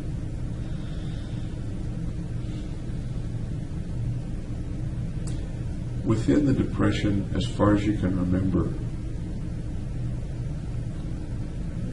do you think you stayed in contact with reality pretty well, or do you think that there were times when you weren't in contact with reality? Well, I think of the nuclear winter, and that wasn't realistic. That was part of the freezing part. Was that also part of the depression part? Yeah. Okay. And the nuclear winter, I guess I can think of lots of ways that might come to someone's mind. As a thought, as a very, very frequent and intrusive thought, and maybe in other ways all the way up to truly believing we are currently in a nuclear winter.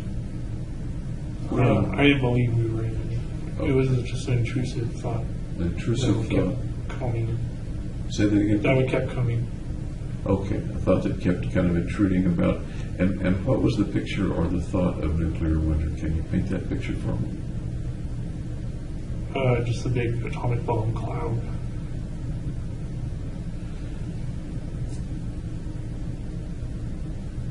There's an atomic bomb cloud, and my picture of nuclear winter is different from the atomic bomb exploding. But maybe that's not the same picture you have. That's the picture I have, is the atomic bomb cloud. Is the exploding? Yeah, the exploding. Okay. And what happens with that atomic bomb cloud? Do you see the cloud? What else is there? It just disintegrates everything. I'm sorry? It disintegrates. Everything, Yeah. including you. No, I can't. I don't see any people in it. I just see like buildings and stuff. Where do you suppose the picture comes from? Does it all come from inside you, or some movie or book or video game? No, because I watch the History Channel. I've seen. There are lots of atomic bomb clouds pictures around, aren't there? Okay.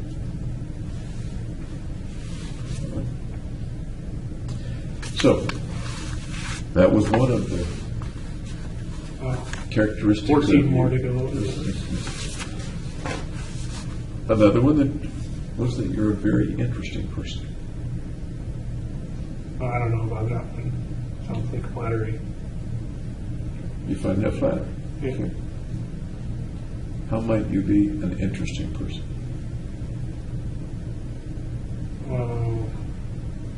I might be mysterious because I don't share that much of what I do. By being mysterious. Yeah. The mysterious, interesting guy. Okay. Any other reasons that people might find you interesting?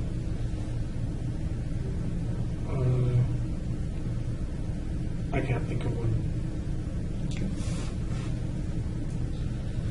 Another phrase is extremely bright. Okay.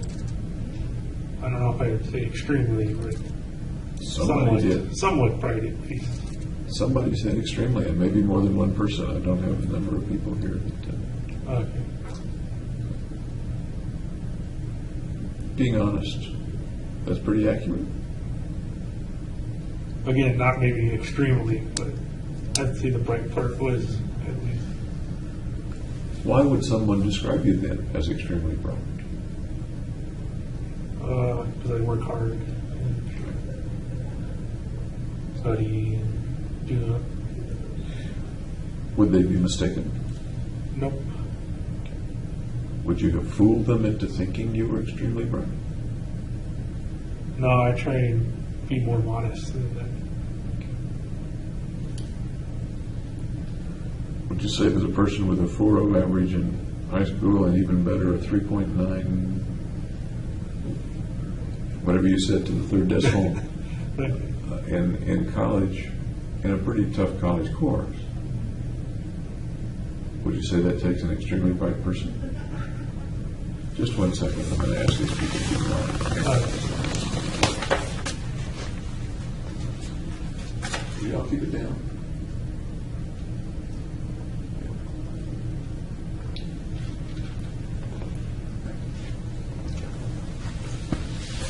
Now they get free waiver to bid. I'm confident they can't hear our conversation with their cackling. It's something else.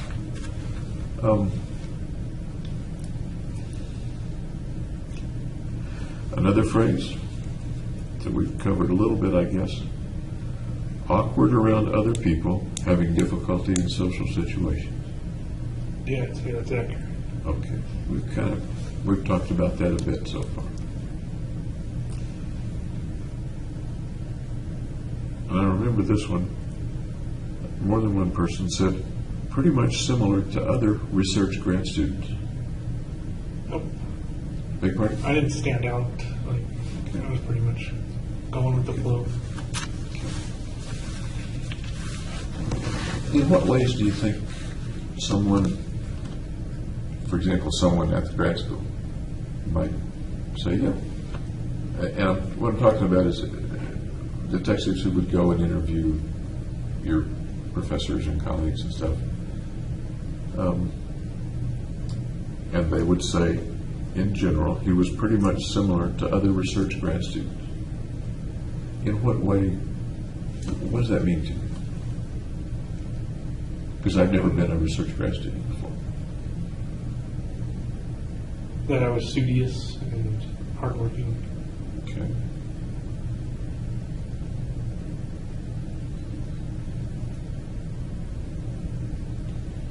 Very angry. No, I'd say that's inaccurate. You'd say that's inaccurate. Yeah. Why might they make that mistake? What might give them that impression?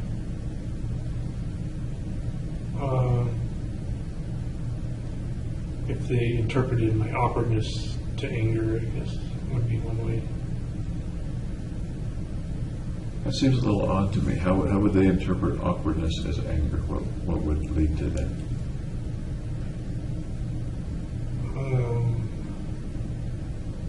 I don't know. That's why I said it was inaccurate. They said I was angry. Were there people over the last few months or so leading up to July 20th of 2012, people that you told you were angry? Oh, no, I never told anybody I was angry.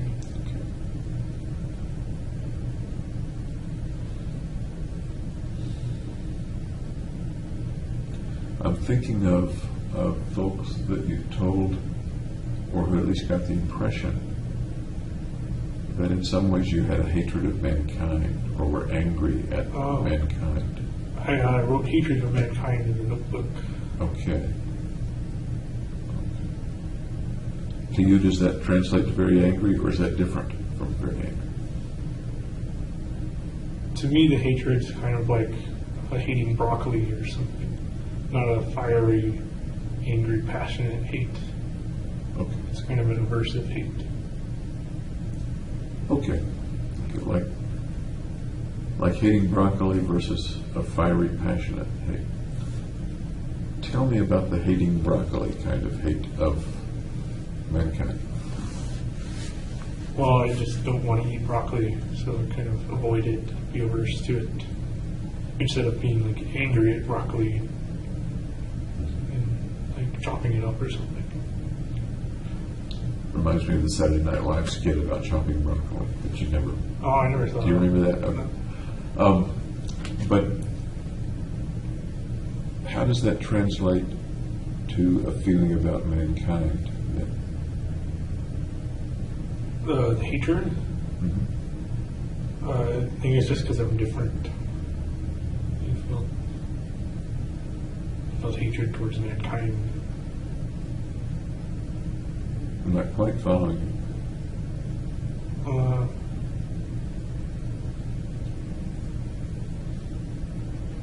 I guess I figured I was kind of separate from mankind, so it felt different.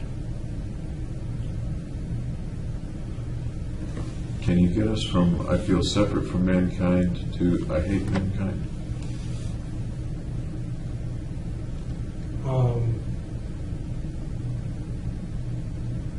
Well, again, it's more of being averse to mankind, kind of wanting to be alone, solitary. I'm thinking, and again, just my thought. I hate being with mankind. I hate being around them. Is that close, or is that not close to what you're That's pretty close, because they make me feel uncomfortable.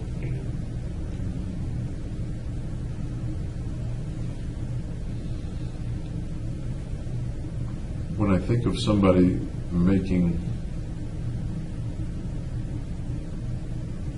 me or us feel uncomfortable, one of the things might well be, I hate being around them, I don't like being someplace where I'm uncomfortable. Right. The other thing might be being angry at them for making me feel uncomfortable. No, I was never angry. Okay, not that. And I guess that would have to do with, am I uncomfortable because of some characteristic of them that makes me uncomfortable, or am I uncomfortable because they're doing something to get to me, to make me uncomfortable? Does that make sense at all? Yes. I'm not sure which one it would be.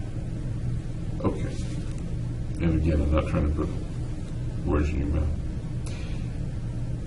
Next phrase, very self-centered. I'd say that's accurate.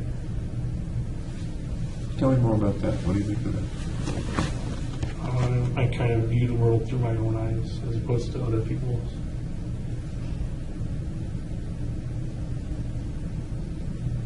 Tell me more about how James Holmes was very self-centered.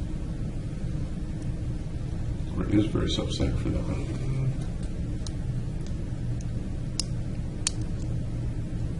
Well, all that work I put into studying and learning, that was all self-centered.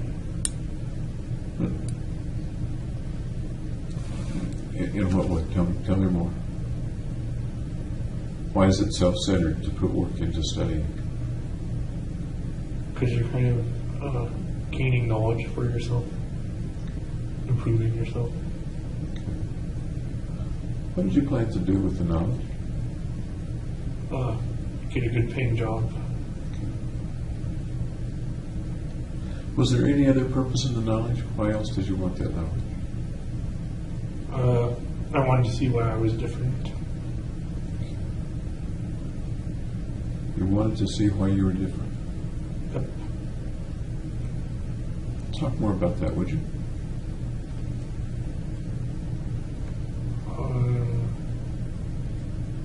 Well, I was interested in the differences between like normal people and people who are different.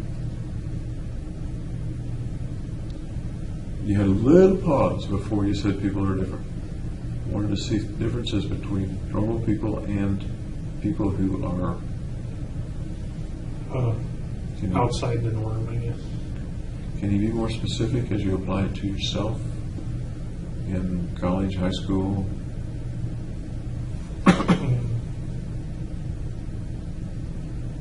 People who are, I guess, mentally ill and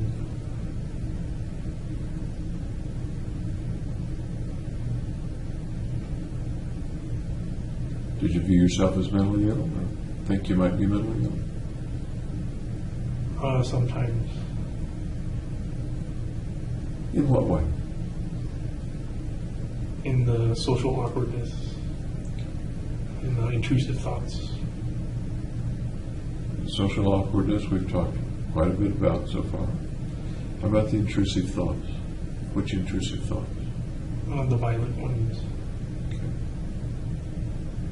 Any intrusive thoughts that you haven't mentioned? The saw, the nuclear winter? What else? Ultimately, the guns. What were the intrusive thoughts about the guns? That I should shoot as many people as possible. How do you feel as you tell me that? Your voice dropped just a little bit. Not good.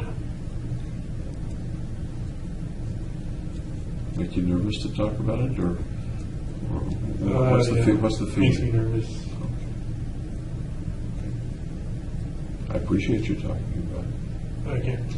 and I know it's inside. I know the thoughts have been there, so they're not a secret between you and I. But I'd like very much to understand them more, and you're the key to helping understand them more. Okay. Appreciate that.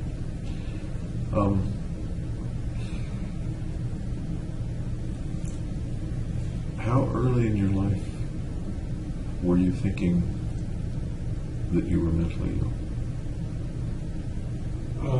Late middle school. And I'm seeing a difference between I'm uncomfortable, I'm not fitting in, or I'm shy. I'm seeing a difference between a kid thinking those things and a kid thinking I'm mentally ill. It's still I there. kind of wanted to find the reasons why those things were happening. And the phrase mentally ill came up late middle school, is it? No, I thought the phrase that I would use is like broken brain. Broken brain. Okay. Where'd that phrase come from? It just appeared. From inside you, as far as you recall? Yeah. Wasn't something you heard on the radio, heard on TV, or something No. like that? Because it's not an uncommon phrase. It's got alliteration in it and everything. It does. It has alliteration, and it's not an uncommon phrase in conversations about mental illness, certain kinds of mental illness. Okay. Late middle school. What's it like for a kid, 14 years old, to wonder if his brain is broken or to think that his brain might be broken? Well, I want to know as much as possible, so I do a bunch of searches on the brain and how the brain works. At the time, if you remember, were you pretty sure it could be fixed or couldn't be fixed, or you didn't know? I didn't know if it could be fixed or not. And what did broken brain mean? What's the picture in that 14-year-old's mind of broken brain? That normal people's brains work their way and my brain works my way. Do you remember any actual picture in your mind of a brain that was broken or something like that? No, it wasn't like an image of it. So what did you do back when you were that young? What did you do about that? I sought career options which would kind of be related to that. So it's like one of the reasons I went into neuroscience. One of the reasons. Yeah. What were some of the other reasons? Well, there's nothing more important than the brain in like daily life, I guess. Okay.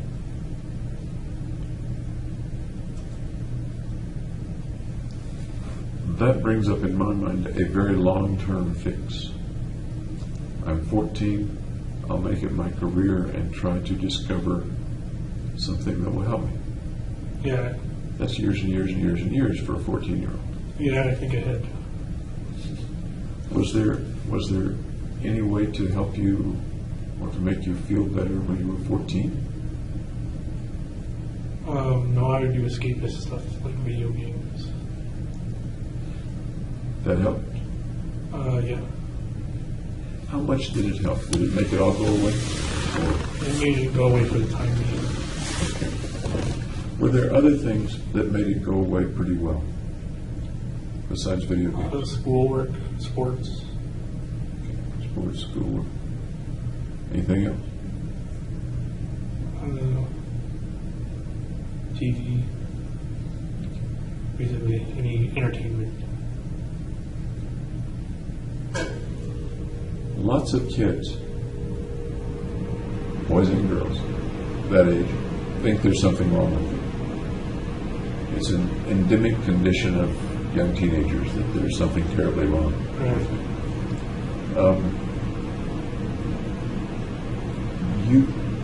And they all take it seriously to one extent or another. You took it, it sounds like, very, very seriously. Yeah. Do you recall knowing whether other kids had things that made them anxious or nervous or depressed or made them feel awkward too? No, I didn't know their needs. Do you think you were the only kid that was feeling those things? No, I'm sure there were others. At the time? Yeah, I'm sure there were others then too. Okay. Did you ever talk with friends about it? No, I kept it private. Then how did you know that other kids felt the same thing? Or felt something similar, something akin? Because statistically, there's going to be aberrations. At age 14 you're thinking this, or you're thinking back now? At 14. Okay. So I guess extremely bright does apply. Maybe. If you were thinking that at age 14. Okay. Next phrase. A good bet for admitting to neuroscience grad school. What does that mean? And I'll tell you exactly what it means. As I looked at the applications and the comments from the various admissions committees, a number of the people that you interviewed with and who had reviewed your record said you were a good bet for admitting to their grad school. Okay. Okay. Agree, disagree, comment? No comment. No, you got to give me something. You offered the comment, but no. Okay. We're talking about Is that before or after they interviewed me, though? This is after the ones I'm thinking of are after interviews. I don't know whether they're among the schools that you applied to when you were at Riverside or the schools that you applied to in the following year. I don't know the answer to that. Just because They're probably in the following year. Okay. So, a number of the people that you interviewed with and who reviewed your record said, he's a good bet for us. What made you a good bet for them? Just my academic record, my GRE scores.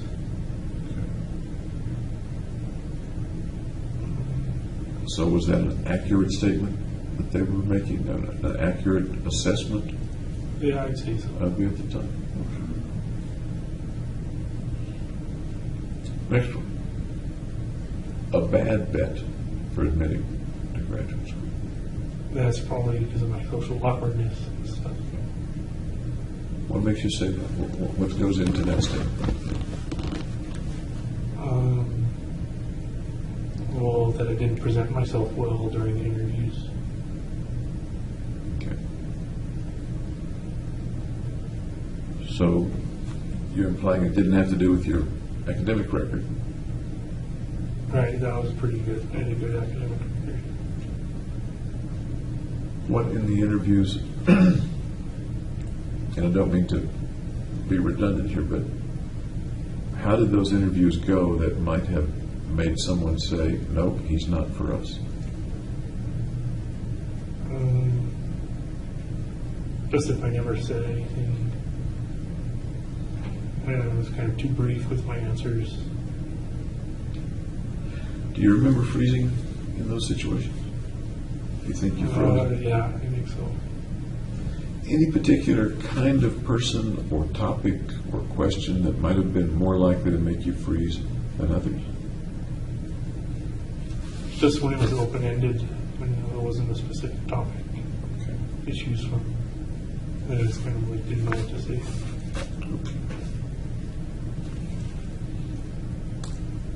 Next one. Disdainful of others.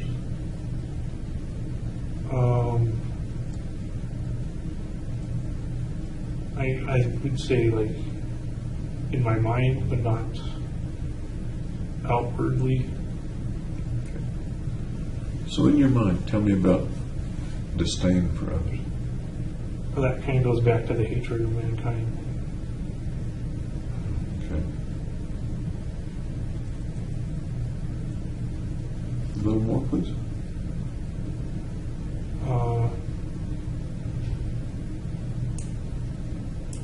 I just didn't see a purpose for people living, I guess. I'm sorry. I didn't see a purpose for people living. Okay. Can you expand on that a bit? Not really, you know. How about for you living? My purpose was to fix myself, I guess.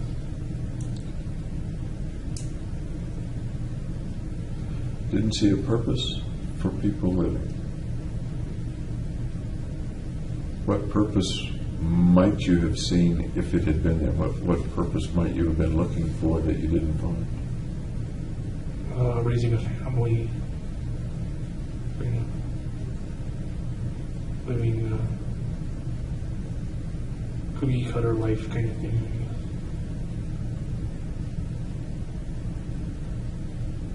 And those were things of disdain or not things of disdain? Those were purposes of other people's lives. That would make them worth living or not worth living? I'm not sure. That would make them have a worth of living. Okay. Having a family, raising a family. Okay.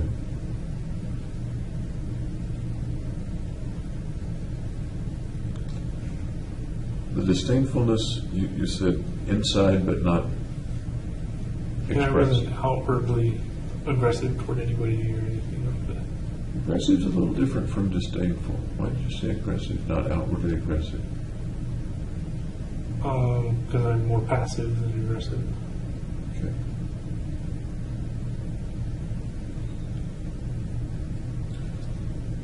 A few folks describe you as flat or without affect. Yeah, I can see that too. Those are kind of psychiatric, psychological words. What do they mean to you? Flat, without affect. Just not showing too much emotion or too responsive to stimuli. As you and I are talking together, I see you smile from time to time. I see you chuckle from time to time. Yeah, not a robot. So. Is that different from the way you were, say, in grad school? No, I'd say pretty much the way I am now is the way I've been. Pretty much the way you are.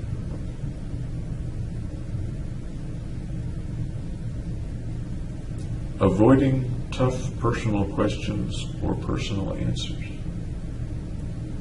I don't know what that means. Very personal.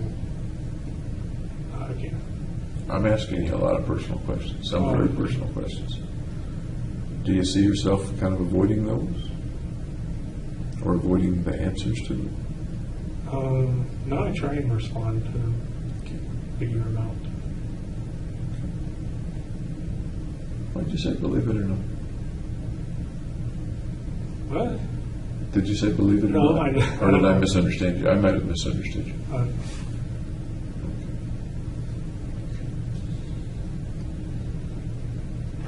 You do often answer with pretty short answers. Yeah, very concise. Could also be taken as avoiding expanding on the answers, avoiding detail of the answers. Which, by the way, is the way I take it a lot of the time.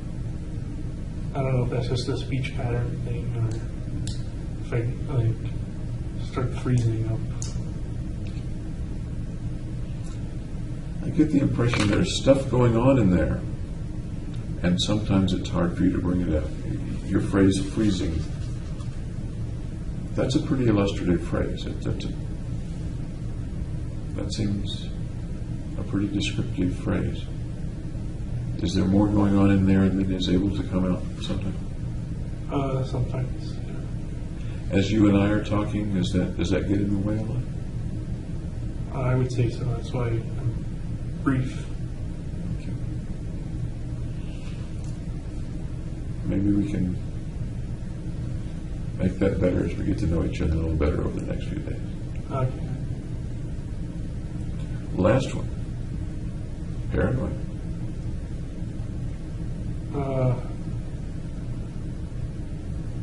I'd say a little bit, not too much. What's a little bit paranoid? Like choosing the seat that's in the corner of the room that can see the whole room kind of thing. Okay.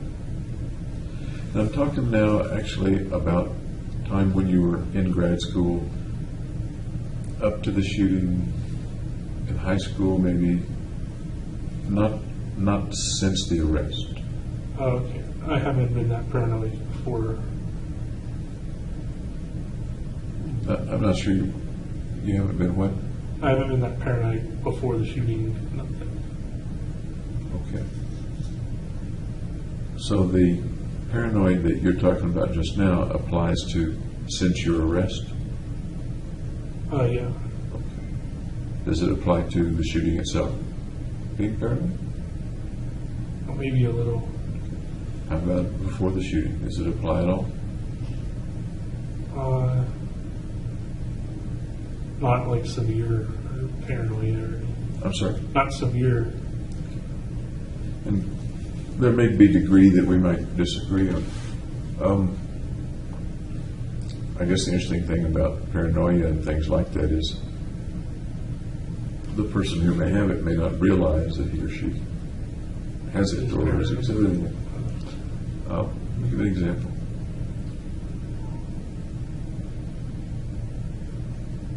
At the shooting range in Byers Canyon, Yeah. I believe you mentioned that you thought that there was an FBI car there. Do you recall? Yeah, I saw an FBI SUV drive by. Drive by. How did you know it was an FBI issue? It said FBI on the site. I guess that's not paranoid then, is it? Uh, Really says FBI? yeah.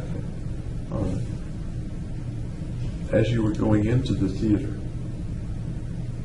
when the shooting occurred,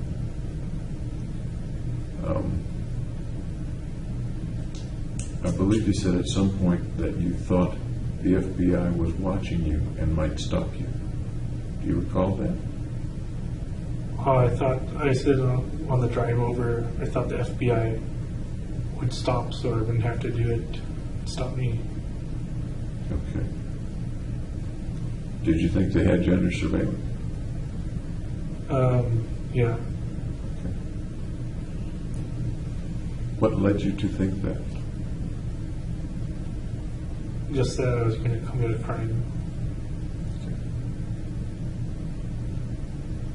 Do you think maybe you hoped they had you under surveillance? Yeah, a little bit. Can you expand on that? That a little bit of you may have hoped that they were surveilling you. Yeah, so they could have done the right thing. Done the right thing, meaning Locked me away before I did it.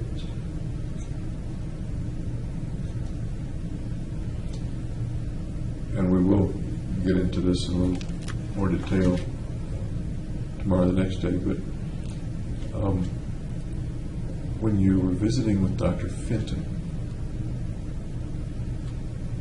I remember her note and comment that you were concerned about the door being locked and a package. Do you recall that? Yeah, she locked me out of her little reception area, and she was carrying a bag. What did you make of, at the time, not necessarily looking back, but at the time, if you recall, what did you make of the door being locked? She was afraid. Afraid of? I'd sent an emoticon that showed like one figure punching the eye of another figure. And it was supposed to be me, though, who was the one getting punched, because she'd forgotten my last name.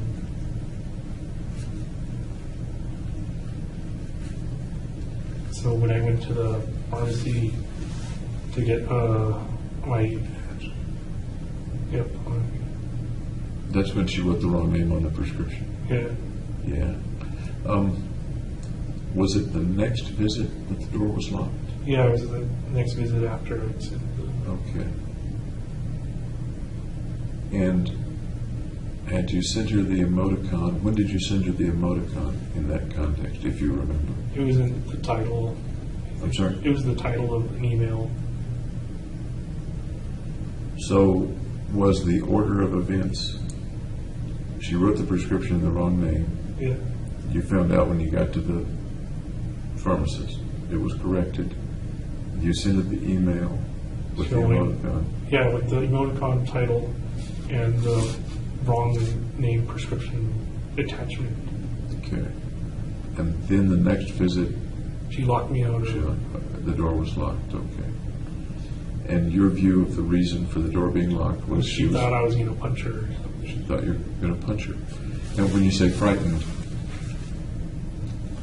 was she thought you were going to punch her? Did you think she thought anything else? She might do anything else? No, I think she misunderstood. Okay.